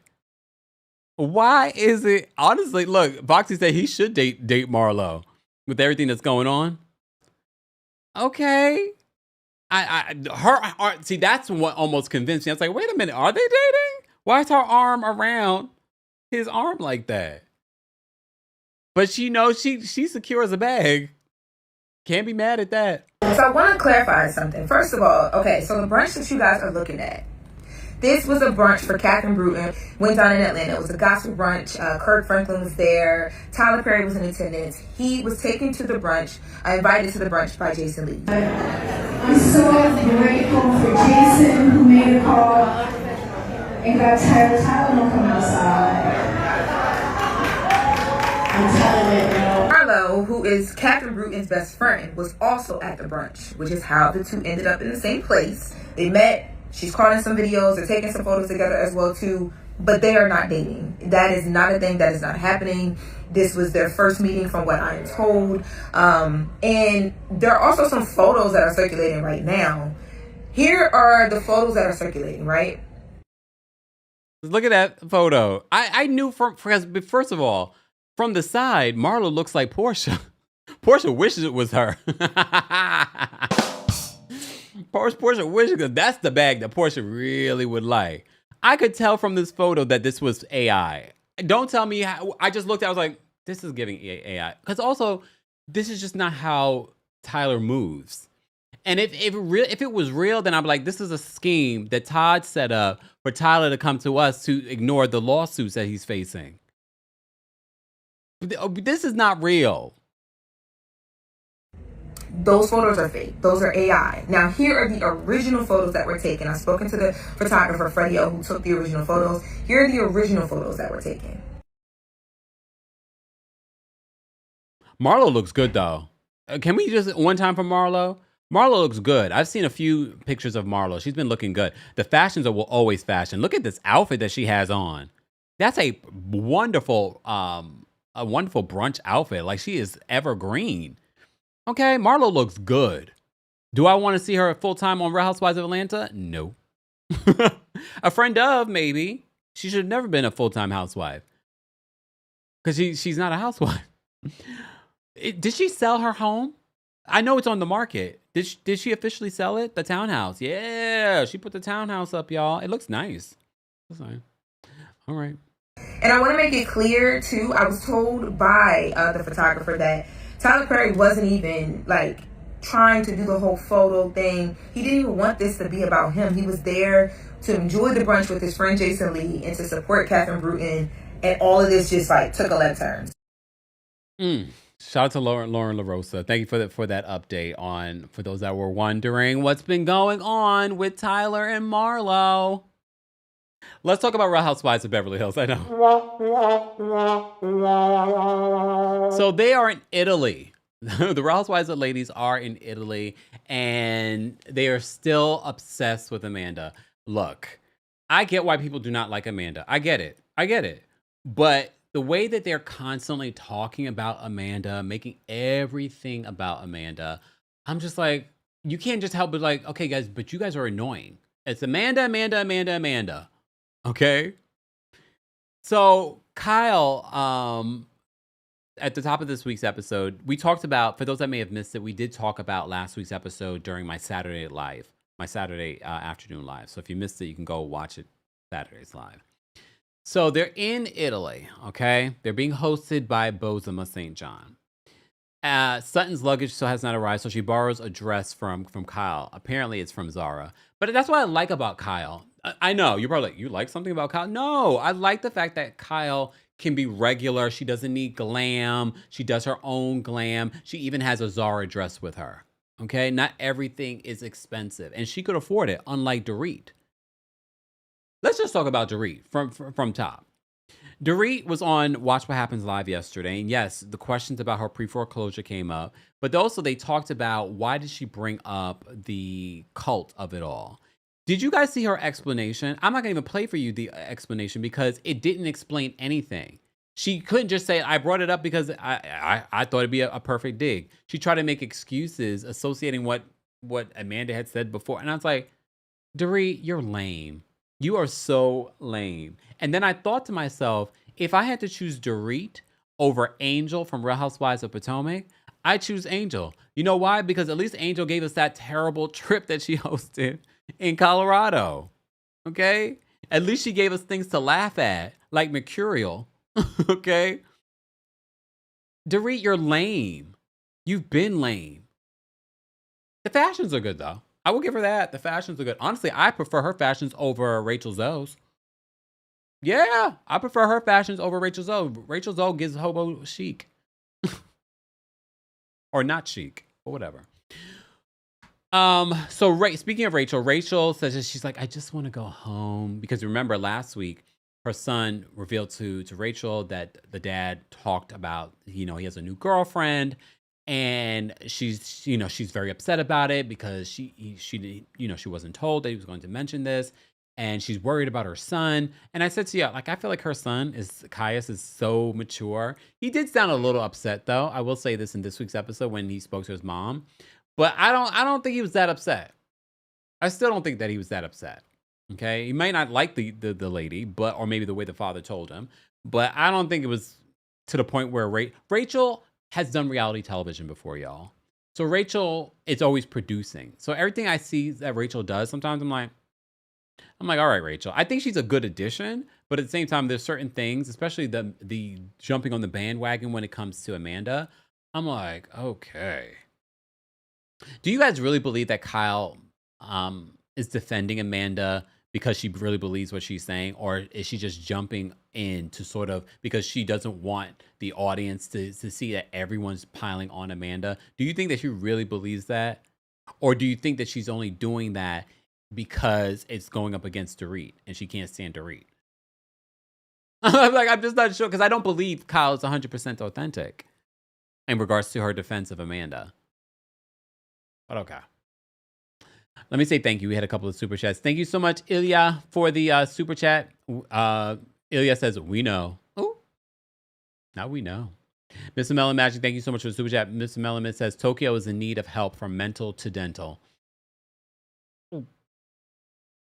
Alti, thank you so much for the super chat. Alti says, I've mutual friend to Irene Major who married to a billionaire tycoon in the UK.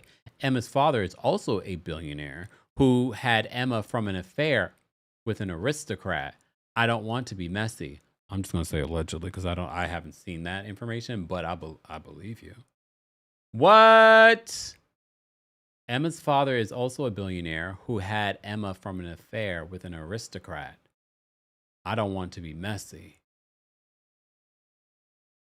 That was messy. That was messy, but I'm here for it. What? See, there's so much tea. They're going to present what they want to present to you there. Exactly. Critical Thinker says that Kyle and her opportunist ways. Yeah. Uh-oh. Miss Lee, I saw this. Miss Lee says, Summer Wish. Kempire. Loverboy season summer event on a rooftop. Okay. I kind of like that idea. Are you hosting it? Are you hosting it? Alti, thank you so much for another super chat. Emma's hubby's mom was highly rumored to be a lady of the night, allegedly. Wait, Emma's hubby's mom, her husband's mother, was highly rumored to be a lady of the night, allegedly. His youngest son was born via surrogacy. As such, he's not recognized as an heir to the estate. Well, damn. Here's the thing in regards to Emma doing this reality show. I'm actually surprised that she's doing reality television, being a royal. Anyone else a little surprised by that? I'm like Meghan Markle would never. I know she had her own reality show, but it was her own reality show. So when y'all making snide remarks about Meghan Markle, I think it's because you guys are pressed that Meghan has made such a, she's a huge name. I don't think they expected, and they, how dare she, be black and all, do that. That's why y'all mad. I've talked about this before. Here I go on a Meghan Markle rant. And I don't know Meghan Markle from a can of paint, okay? But some of y'all are mad for a couple of reasons. Some of y'all are mad at Meghan Markle because she took your Harry. Because some of y'all thought you had a chance with Harry. Some of y'all are still crushing on Harry from when you were teenagers. So some of y'all are mad. Okay? Some of y'all are mad that Meghan Markle came out here and has all the fanfare. It's almost like the second coming of Princess Diana. I know. But when it comes to the amount of attention around Meghan Markle, it is. It very much is that. Okay. Okay. Sorry. I stand corrected. Emma is an aristocrat, not a royal, Kemp. Well, okay. All right. Fine. I stand corrected. Look, I stand correct. But either way, aristocrat or royal, I'm surprised that she would do reality television. You know what I mean? But that's just me. Ooh. Wait, how do you pronounce your name? Ivorian Girly. Thank you so much for being a member. Says Emma follows Meghan Markle hate accounts. See? Savannah, what does that got to do with anything? Harry has a bald spot. Okay, Anne. Look. Okay, Anne. That's true. Carmi says that the newspapers here turned everyone against Meghan Markle. Yeah. We see you, Pierce Morgan. Mm-hmm. All right. That's why I don't jump on the bandwagon when it comes to some of the Meghan Markle hate and stuff like that. Because I'm like, you guys still have not shown me anything, because I do feel like it's the media, that including American media. Page 6, I see you. I always see the little random headlines that you write about Meghan Markle. Danny says, I don't get the Meghan hate at all. I understand why she wanted to leave the UK. The racism here can be a lot. Just saying. All right. Moving on, because some of y'all regurgitating some of the stupidity of the tabloids in the chat, and I'm gonna ignore it. I'm gonna ignore it. All right, Beverly Hills. Back to Beverly Hills. So Rachel's distraught. She's like, I wanted to get on a plane and go back home, and I spoke to my son. Blah blah blah. Whatever. Sutton complains about rooming with Amanda because Amanda used her pillow for her laptop. I will say I would be annoyed by that too. Like, don't be putting your dirty laptop that's been on your lap, that's been on tables. Don't be putting that on my pillow. That's gross, Amanda. But Amanda, there's some gross way. Remember we talked about Amanda putting the dirty shoes on her white bed? So, just saying. I'm noticing some nasty things about you, Amanda. I'm still riding with riding with Amanda. Okay. Moving on from that. So Sutton talks about how she wishes that she could talk to Amanda about just like the Chloe line, which is so interesting to me because rewind time. Remember the LA Times article that no one in the group would read?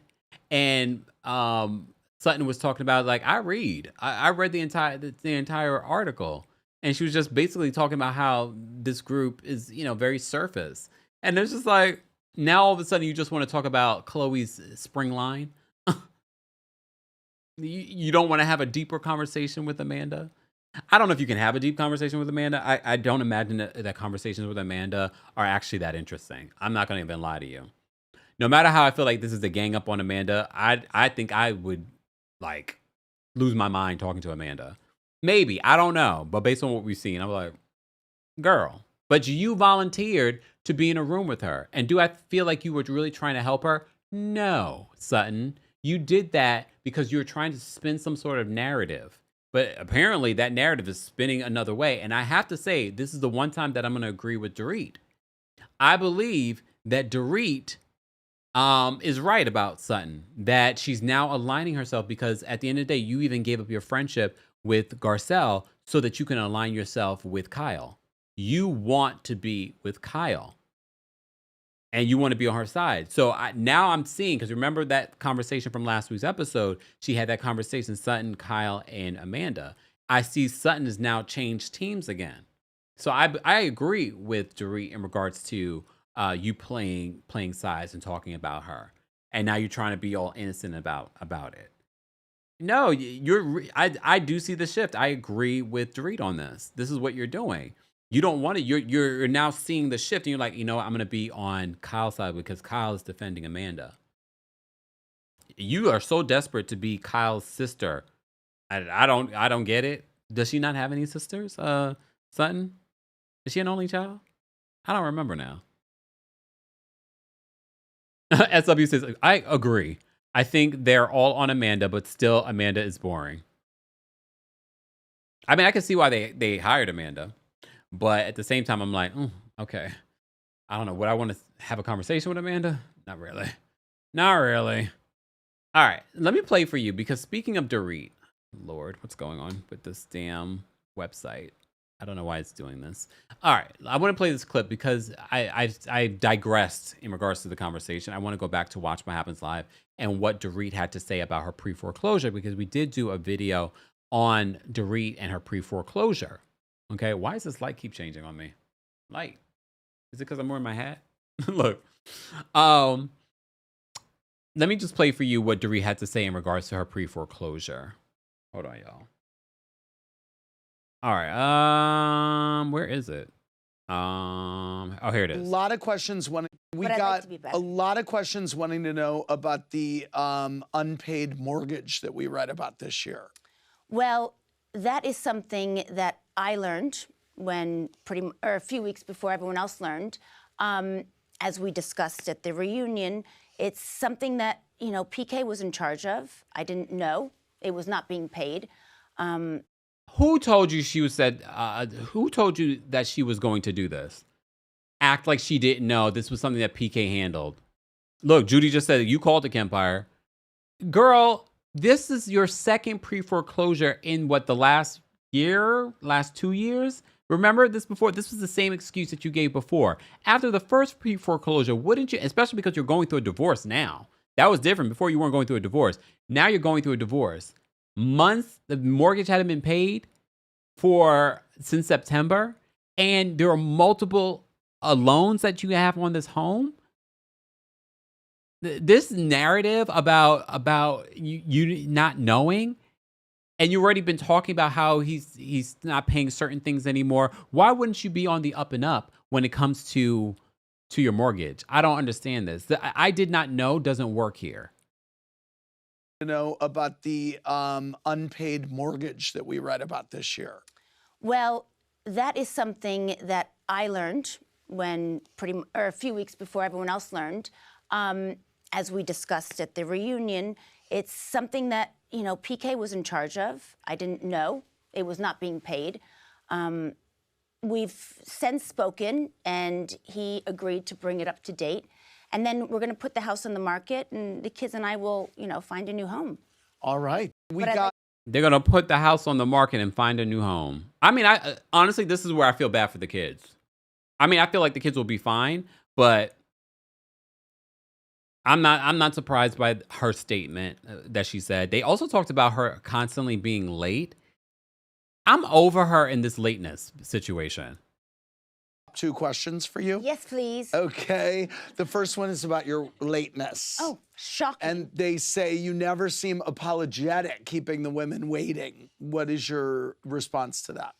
I think it's something that I now will consider and be more. She will now consider, like, that is so rude. I hate lateness. I hate lateness. What do you mean now you will consider? She's been late because now they're trying to make it seem like it's a new thing, but she's been late for forever. Aware of, because I really do feel bad. Like, I go through so much anxiety, and then I think if anything, it's more of like, I'm so embarrassed, and I feel like, how many sorries can you say, Right. Then it almost feels like it's insincere, so. Is it something that has happened? I mean, I know, look, we found you in a place in your life where your life was falling apart while we were shooting this season. Yes. You were on. Andy, stop with the nonsense. Andy, during this situation, was making kind of excuses for Dorit and her lateness. You were frustrated with Dorit when she was late for the reunion. This is not something new. This happened a couple of reunions ago. So you, of all people, know her lateness. And now you're making excuses. Well, you came into the season with a lot of things going on. And There are a lot of stress. So I know that must have contributed to it, but is it something that has been an issue for you for years? Yes. Yes. I mean, remember, I'm sorry I was late. I was in glam. Right. I mean, that whole thing. Yes. I'm not great with time management. Okay, Dorit. All right, let me get back to this week's episode. I just wanted to play those clips. Honestly, my favorite part of the episode was them shopping because I love to shop too. I love to be abroad. So they end up in this week's episode. They end up going shopping. They separate at one particular point. At one particular point, they go into Dolce and Gabbana. You know, both Sutton and Jennifer Tilly, but Sutton's the housewife, so they make it seem like, you know, Sutton has the friendship, blah, blah, blah. Look, Jennifer Tilly did not need Sutton to go to Dolce and Gabbana and shop privately. She didn't need that. We could already tell. But they end up, Bose and Jennifer Tilly end up going into Dolce and Gabbana to go shopping. I was actually surprised at how much they spent was so small. Anyone else? Dorit, Brokey Dorit, poor Dorit. Poor Reed. Spent more. She spent, and this is like you're having money troubles. Jennifer Tilly goes in there. She spent $2,000 for the dress and the sunglasses. I said that's cheap. Anyone else? Look, I get it. It's not cheap for everyone else, but I was like, I thought they were going to come out of there spending like close to a grand. Not a grand. 10 grand. So I was actually surprised. I was like, oh, that's cheap. Not we saving a coin. All right. Just saying. All right. So while they're shopping and doing all their things, you know, people love to see them shopping. This is why it was such a big part of the episode. People love watching the Beverly Hills ladies shop. We see them shop.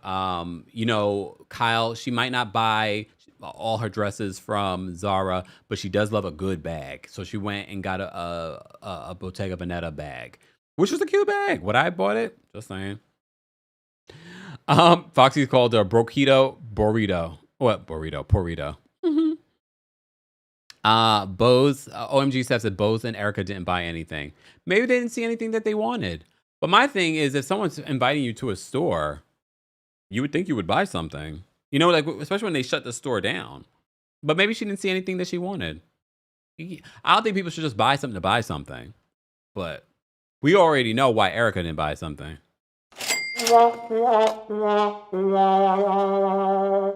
Okay.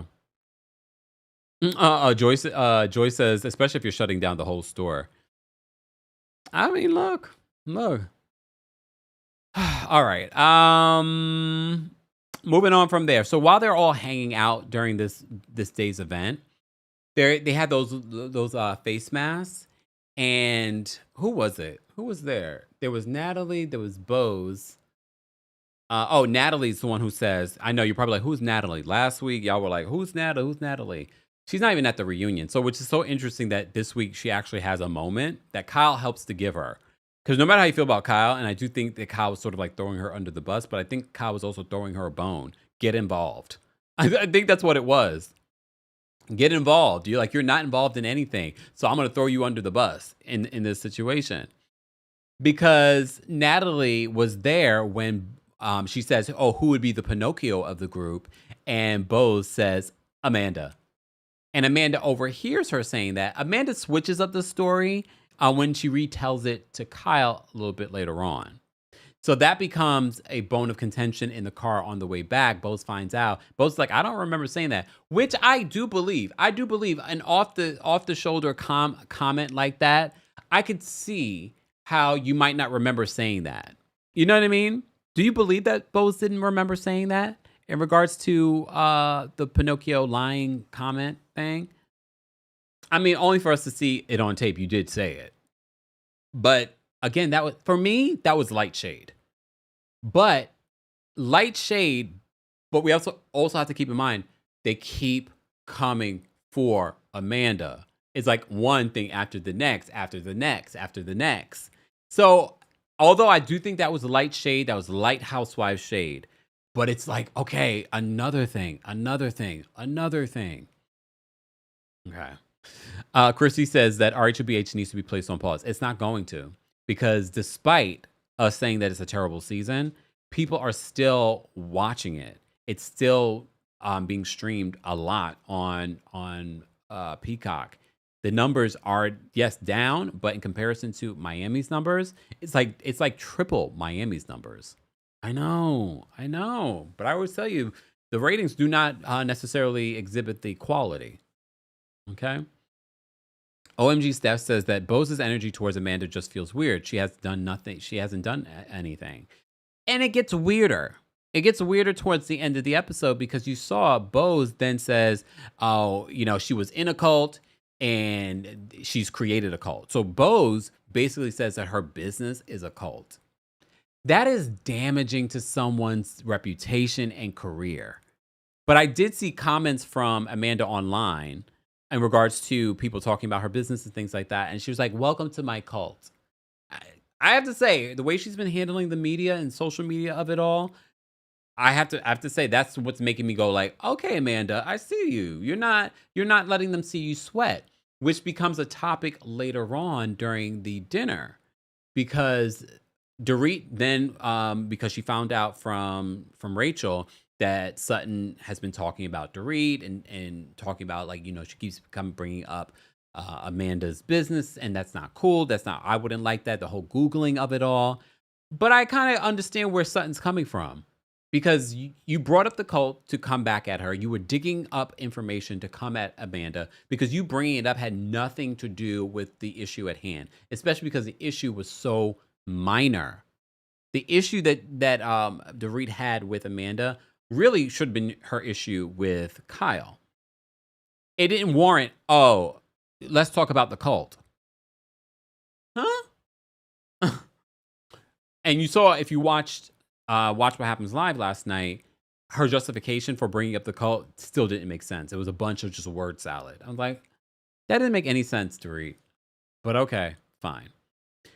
So they end up having dinner by the pool, and they were talking about some of the things that were being said. Dorit confronts Sutton about it. Sutton is basically a humana. She doesn't really have a clear response to Dorit. But I have to agree with Dorit. I feel like Sutton is just choosing to be on Kyle's side, and you see Kyle at this dinner tries to defend Amanda. Even when Amanda says, I was hurt by something that Bose said, and she was like, well, she's a millennial. That's a millennial statement, blah, blah, blah, blah, blah, blah. Okay. But okay. Then Kyle brings up that Natalie confirmed what was said by Bose in regards to her being Pinocchio. And Natalie's like, well, I said it that I felt like it was a joke. I will have to say this. The way that Natalie said it, she's like, oh yeah, I did hear it, but I took it as like a joke. I didn't take it serious. I didn't feel like it was that deep. And I have to agree with Natalie. I don't feel like Natalie was wrong, but at the same time, Kyle was producing. Kyle was like, girl, no one's talking about you. You're not engulfed in any of the stuff. You're basically going to be edited out. It wouldn't shock me that production was like, get Natalie involved. And they try to get Natalie involved, but I have to say, Natalie wasn't wrong. Natalie's like, I don't remember saying that. But she did confirm, like, yeah, I thought that it was a joke. Kyle tries to say, well, that's not really a joke. Saying something like that, being the punch of someone's joke, is not, that's not nice. That's not. I'm like, huh? I'm like, wait. So Kyle is definitely reaching and producing in this moment. She really is. Sigurd DSC says, Kempire, can you do Sutton's voice? It always makes me laugh. Well, not right now. It has to come naturally. Okay. Lakia says, again, we see you, Miss Brown. Sutton Brown. All right. OMG Steph says, when Kyle said, who is this person sitting here? I had the same question for weeks in regards to Natalie. And she was like, these cameras don't lie. She says this because remember, we thought she was talking about Amanda. She was talking about Natalie in that moment. She's like, you know what doesn't lie? These cameras. And you're right. You're going to have egg on your face, Kyle, because the cameras didn't lie. Natalie didn't make it seem like it was a big thing. She downplayed it. She's like, yeah, Bose said it, but I took it as a joke. And honestly, it was a light joke. But like I said, I feel like it's one thing after the next when it comes to Amanda. So then Amanda and Bose get into it in regards to this issue. And Bose says, she's like, I feel like, what does she say about Amanda? She says that she feels like Amanda isn't clear about her life. She likes to pretend like her life is more perfect than it is. And I was like, Bose, I feel like that's projection, because I don't necessarily get from Amanda that she pretends like her life is perfect, right? Because she's talked about the cult, she talked about losing her child, she talked about her relationship with her current fiance, and how like she really wasn't looking for that. You have been projecting on Amanda since you met Amanda, down to the stepchildren of it all and her statement about her children. You have been projecting on Amanda for a while. That's how I feel. Because she's like, we want to see all of your warts. We want to see all of these things like that. And I'm like, what part of her life? She literally told you guys about the cult, and you guys are not even happy with what she's told you about the cult. Now they're like, why did she leave the cult? Bubba, why wouldn't you leave a cult? Do you need an explanation to why you left a cult? They're like, well, she never really explained why she left the cult. That's fishy to me. Well, she woke up one day and realized she was in a cult. What part of that wouldn't make you want to leave? I didn't understand that. And then I didn't think that later on in the episode, after they depart, Dorit just gets up and leaves. Like, girl, what is happening here? Gets up and leaves. So they go to the room to commiserate about Amanda. Rachel, Zoe, Dorit, and Bose. And Bose is like, you know what? She was in a cult, and now she has a cult. Talking about her current business. Well, remember, Amanda said that Bose is jealous of her business because Bose has her own workshop. And her workshop, she says that Bose told her the workshop is not selling. She wants to be able to, make it into what Amanda's been able to make it into. I mean, I've told you before when Bose came on this show, I said Bose has worked in marketing. She said, I'm going to do Real Housewives because that's the audience that I believe will buy into my workshops. However, after one season and after going up against Garcelle, fans have turned on Bose. Yes, there are some people that like Bose for whatever reason, and that's fine. However, there are also a lot of people that are like, I just can't connect with Bose. I can't connect with her. And even in her second season, people still feeling like they can't connect with Bose. And if the general audience of the show can't connect with her, they're not going to buy your workshop. And I think she thought, coming after Amanda, because she probably saw her as low on, as low in this group.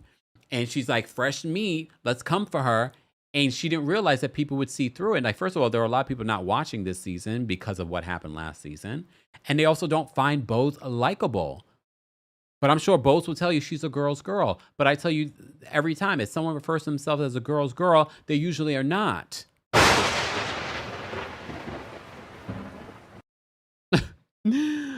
Singer GST says, but Bose, don't you have the same business too? Yeah, and it's not selling according to Amanda. According to Amanda, it's not selling, but just saying. Miss Esquire says it's deeper than jealousy. Bose resents that lady, especially when you're saying that she pretends like she has this perfect life. I never got that from Amanda, that she pretends to have a perfect life. But we're watching an edited version of what they're getting to know of Amanda.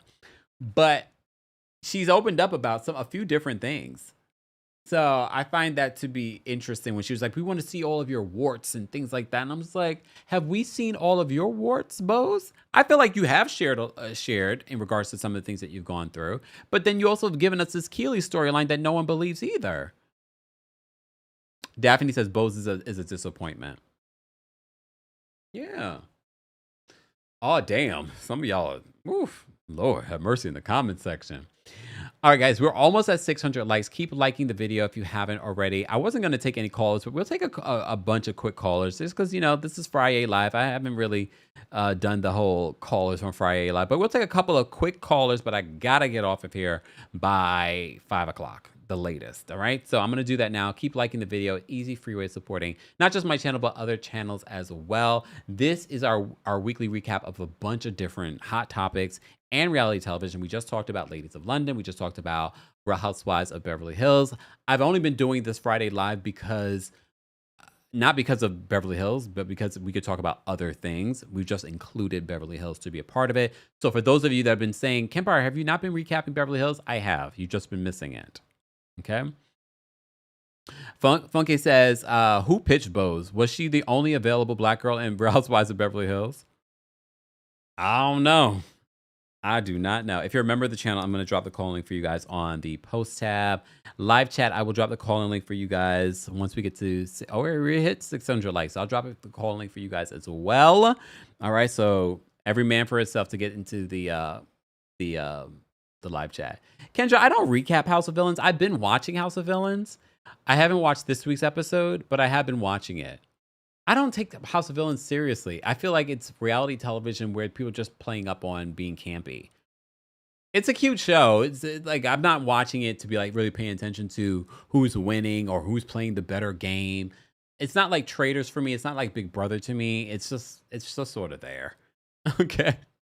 It's just sort of there. I mean, I watch it and I like it, but I mean, that's about it. Thank you so much, Lakia. Lakia says, we love any live you do, Kempire. Keep up the amazing work. Thank you. I appreciate that. And thank you guys so much for the super chats, the Venmos, the cash outs. We appreciate that. But like I said before, you can support just by liking today's video. Don't forget, you can also hear us on the Kempire podcast. If you haven't subscribed to the Kempire podcast, you should. And give us a 5-star review on Apple Podcasts and on Spotify. And be sure to check out the description in regards to our merch you guys have been asking for. The Are You Okay merch. There's all kinds of merch now available, including t-shirts, sweatshirts, hats, and the coffee mugs that you guys have been asking for are now available. So be sure to check that out at houseofkempire.com. All right. All right. All right. Was there anything else that I did not get to today? We talked about Beverly Hills. So that's how they end the episode, with Bose alluding that she might be leading her own cult. In all fairness, we've talked about this too before.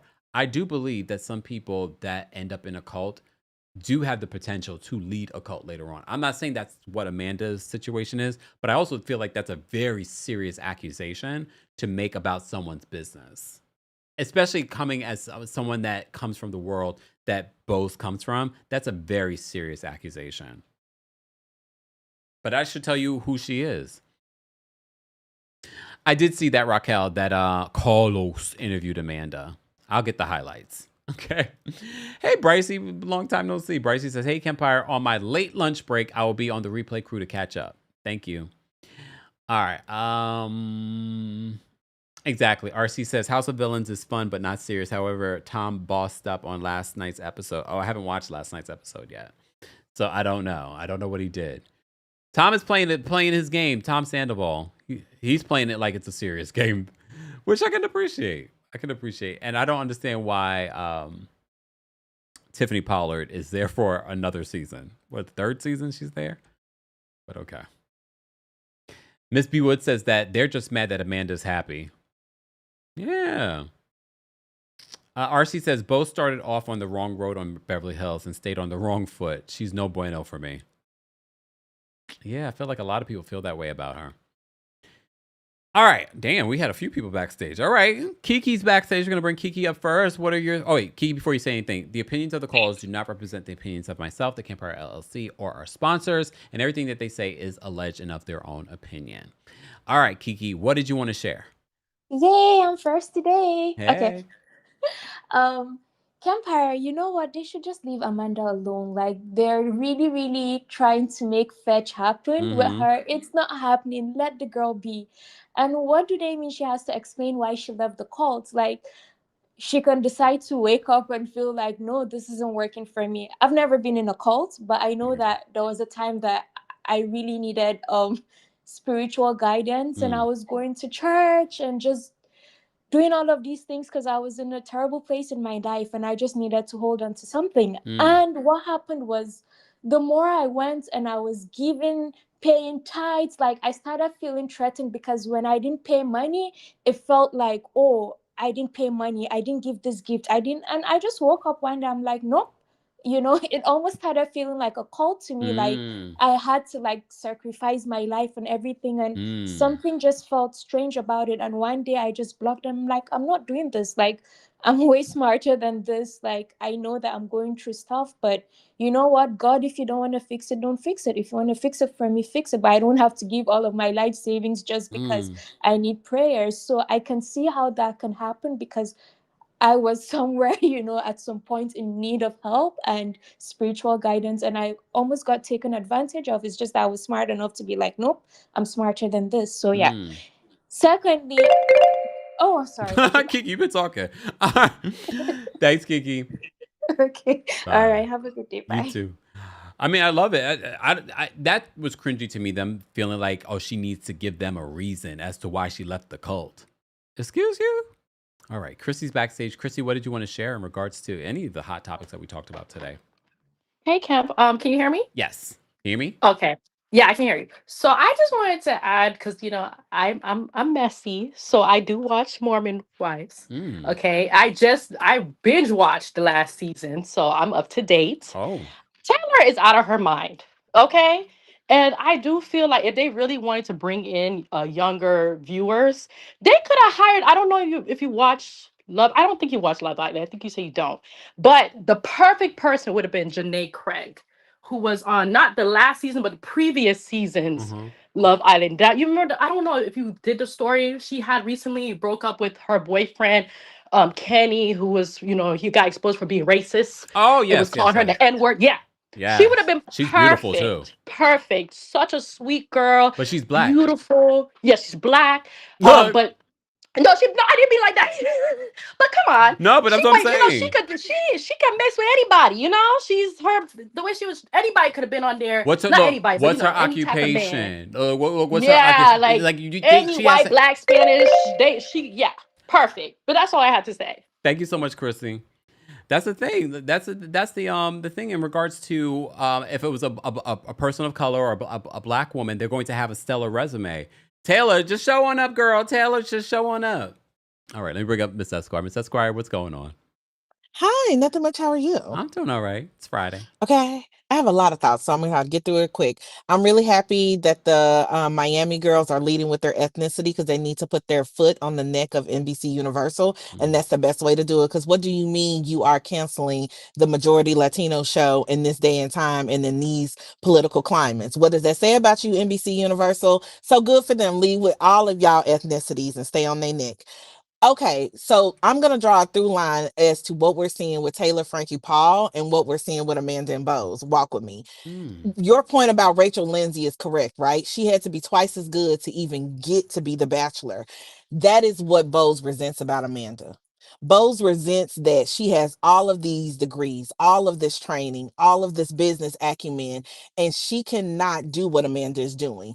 And Amanda, and I'm not calling Amanda mediocre as a white woman. I'm really not, because I know she has a bachelor's and a master's degree, but she is basically selling vibes and manifestations, and she's able to sell it because she is a blonde-haired, blue-eyed, gorgeous white woman. And that is what Bose resents. And I would just love it if Bose would be honest about that, because Bose is like, how do you get to make millions of dollars selling journals and courses, teaching people to be their better selves, when I have actually done that for a living? I have the experience to do that, and people are not buying it from me. Why is that? It must be because it's smoke and mirrors. It must be because you're scamming people. No, baby, it's because she's a millennial. We live in the age of social information and social media and digital information, and she has the look to sell it. It's the same reason why there are beautiful influencers like, Jackie Ina, who aren't doing as well as long as she's been in the industry as some of her counterparts, because she's not white and blonde haired and blue-eyed. And I wish Bose would just be intellectually honest about that, because what you're doing is not intellectually honest. And sitting up there telling that girl, I can have a direct conversation, and then the minute she asks you a direct question about what you said, you get really defensive and you start gaslighting her, and you trying to give us that you mature tease. You are not mature tease, ma'am. You're not. You deflected and popped on a fence. I don't see it for Bose. I've never seen it for Bose because I feel like Bose feels like she's entitled to something that she's not willing to actually work for. If you wanted to stay where the people, sing your praises, you should have stayed in corporate America, baby. But you over here on these reality TV streets, and it's an equal playing field. And you don't like the fact that someone like Amanda is your peer in this. Not only your peer, but she might be out hustling you. Well, here's the thing. Is it karma that's happening to Bose for her always uplifting, allegedly, this is what the streets have been saying when she was in corporate America, coming in saying that she was going to bring, diversity and things like that and help, other people of color and the people that alleged that she would always heighten the girls that look like Amanda. Is Girl, this listen, karma? the fact that the one friend that she has brought on this show is a white woman tells me everything I need to know about Bose, okay? The fact that you was in Dolce and Gabbana with their history of racism when you in Italy shopping, but you want to twirl around in black designers every week in front of our eyes tells me everything I need to know. You ain't kinfolk, you just skin folk. And you like being the only one in the room, and we have clocked it since the beginning. But again, don't be mad at this white woman because she playing a game that was set up for her to be successful. You know that you have to be twice as good as her to get where she is. That ain't changed just because you on these reality TV show streets. Ooh, that part. So I'm like, listen, Amanda is a lot of things. I hate that she therapizes herself all the time. Like the way she talks, the girl is very emotionally detached. Yes, she is very millennial coded. It is a little irritating, but that girl ain't hurt nobody for you to be sitting up here accusing her of having a cold, accusing her of being a Stepford wife, telling her life ain't pure and it's got warts all over it. Girl, on these Atlanta streets, you would have been cussed out 2 days from Tuesday. But they know who to play with, so just keep it over to that Beverly Hills zip code, baby. Because I'm like, Bose clearly don't play with no black women because ain't no way you would have said that to anybody else. And they gonna force us into liking this girl, and I don't want to. Right, right. That's it. I'm sorry, I went a little too long. Thank you, Miss Esquire. Bye. Okay, bye. It's true, and I get it. Some people are like, I don't want to like Amanda, but I also you got to call a thing. They're trying to gang up on Amanda this entire season. It's just like she hasn't done anything to warrant any of this. It's very giving much Stacey. Okay, all right. Let me bring up. Y'all not gonna get the same amount of time for those that are backstage. Let me bring up Brandy next. Brandy, what's going on? Hey, Kempire, how you doing? Oh, well, how are you? Good. I want to tell you that I was at the show and you and Taria was looking real good. Thank you. Like real good. So y'all had that on or whatever they be saying. Y'all put that on. Yeah, y'all was looking good. Thank you. So you're welcome. As far as Beverly Hills, Real Housewives of Beverly Hills, Kathy Hilton is normally quiet or neutral, but she kind of being like a sniper from the side on Amanda a little bit, like being shady, and that's surprising to me. Otherwise, you said exactly what I was thinking as far as why they were saying, why did she leave the cult? It's like, why do it matter? Like, isn't the point is that she left? Like, but I didn't really have much to say. I don't know if I missed it, but did you ever say if you watched the E channel's Real House? I haven't watched America's Next Top Model. I haven't watched it yet. Oh, my God, you gotta watch that one. I'm actually surprised no one else is talking about it. I know. That's why I want to hear your thoughts on it. I have to first of all I have to find it because I know it's on E, so I have to watch the replay of it. But I do want to watch it. Yeah. I mean, just when you think it can't be no worse for Tyra, like she outdid herself. That show was crazy. Oh, it's on Hulu. Thank you, J Poo. It's on Hulu. So I'm gonna try and watch it because I did see the interviews that they did the day of my show. I saw the Entertainment Tonight interviews that they did, and I was like, "Oh, wait a minute, this is worse than the Netflix version." But yeah, yes, more info. So stay tuned. Maybe this weekend. If not, definitely next week. Okay. Thanks, Brandy. All right, let me bring up Janelle. Janelle, what's going on? Bonjour, Kempire. How are you? Oh, well, how are you? I am good. I just want to let it be known I know nothing about Beverly Hills. When I said Garcelle left, I was like, I'm not watching anymore. Period. So I watch your recaps. That's all I know. Secret Lives and Mormon Wives. Who, Lord, Taylor, Dakota, please break up and get help. Get help. Get help. I thought they were Therapy is broken up. okay. She was on the show meeting 22 different men.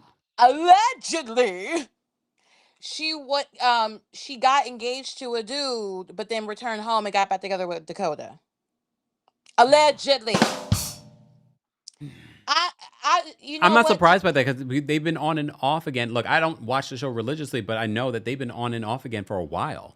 Right. But what in the caucasity is happening with this toxicity? That's all I want to know. I need everyone to get help. But I really wanted to talk to you about something you said in your Friday live a couple Saturday live, what you did after your show. You were talking about like, oh, I just felt Whitney Houston was on my spirit and like everybody was singing it. Well, I was like, okay, I've been dabbling more into my astrology and so I put in the location of the Green Room 42 and I did a transit chart for Whitney Houston's birth chart. Basically, the majority of the planets, signs, asteroids were transiting her first house of identity, her first house of beginnings. Basically, like something was happening in the room where y'all were just like, oh, her spirit was there. And I would encourage you to pull up your own chart and you can do a comparison chart with her chart and see if like maybe there was something linking up between y'all's charts that night. But basically, like the North Node was transiting her first house. That's that means North Node, your soul's purpose. Her Wow. Mars was transiting the first house. That's the planet of ambition. Her Mercury, for all these planets were transiting her first house Wow. at the time I of your know it. show and at the location. I know it. That's why I said let me go with the message and the music that I wanted to feature. Thank you Right. for And doing like that. you're welcome. Everything was transiting, and you know what? And also looking at her natal birth chart, I am not surprised that people thought that she was part of the Illuminati. Like that was, I was like, oh, this is people were picking up on something. I'm not saying she was, but I'm saying I see why people were thinking that. But yes, I just wanted to do that because I was like, oh my god, I was gonna message it to you, but I was like, nah, let me just say it and let you know. Chrissy said Taylor slept allegedly. I'll just say I'll add allegedly. Taylor slept with Dakota the night before she flew out to tape The Bachelorette. Oh, that's not alleged. They talked about that in the last episode of the Oh season. damn. Okay. Well, damn. That's not alleged. She said it. Oh, okay. That's why she was late to the airport and missed the women holding up signs, reading her on to find somebody. I'm telling you, it's a mess. I want everyone to get therapy. Therapy is beautiful, and if you can't afford therapy because insurance is because health insurance in this country is something else. BetterHelp always has a promo code. And on that note, look, goodbye, because we can't have be a good promoting. night. Bye. We can't promote, companies like that without, disclaimers and crap like that. So just saying. All right. Let me bring up Angel next. Angel, what did you want to share? Hey, Kemp, happy Friday. You too. I just wanted to say RIP to Chuck Norris. I apologize. I did not know he was going or it just transitioned to the other side. I thought he'd been gone. That Scorpio mom had Walker Texas Ranger on every week. So I remember Chuck Norris. And then congrats to Latto. If she's happy, I'm happy for her, but that's a sticky situation with her baby daddy of choice. Brandy's book, I will be reading. I think we should make that one of our book club selections if you ever implement that. And then Alexia, she lost her first love, which is RHOM, but she got her husband back for now. So congrats to her.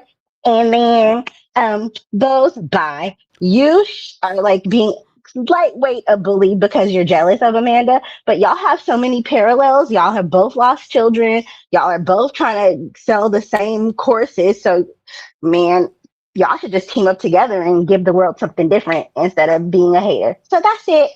Damn. All right. Well, thank you so much, Angel. Take care. You're welcome, Kip. And when you do a follow up, I want to tell you more about my follow up for my tarot reading that you gave me because it's looking really good. Oh, okay. Thanks, Angel. Bye.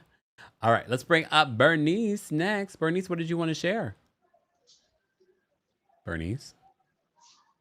Oh, no, I can't hear you. Hold on. Well, go. Just go. Just go. Because you can't hear me. You can hear me, but I can't hear you. Yes. Okay, so I just wanted to say real quickly, anyway, not much, but your show was amazing. I bought the live stream. I didn't go live in person because the next day I went to the Toni Braxton thing they had at Barclays Center. That was really good. And that was really it. I just wanted to say hi, that I'm still around. Hey, Taurus, it's our season coming. Our season's coming. Our season's coming. All right, Bernice. Bye. Bye-bye. I don't know what's going on with StreamYard with that, but it's okay. Yes, Brandy has a book coming out at the end of the month, guys. And then April 1st, she's having a live book promo thing at the Paramount, Brooklyn Paramount. So just in case you didn't get tickets, I'll be there. I'll be in the house. All right. All right. Let me see. Thank you so much for the super chat, Lady D. She says, preach. I'm not sure what you were referring to, but I'll take it. Look, I'll take it. Thank you to everyone that called in. Thank you to everyone that shared the live, that liked the live. If you're watching the replay of this, be sure to share your thoughts and opinions on any other things that we talked about. I will add the timestamps later on this evening, because now it's not warm outside, but it's warmer than it's been. It's almost 60 degrees here in New York, so I might try and go for a walk. So I will put it in there tonight, okay, at some particular point. If not, replay crew, sorry for you. All right. Thank you to our King's Guards. We always appreciate them holding us down in the live chat. Thank you to our channel members. Become a member today at TeamKempire.com/join.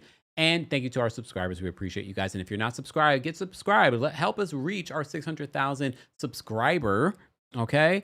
And I will see you all in the next one. I hope you guys have a great weekend and a great Friday or Friday. Bye, y'all. See you later. Here we go now.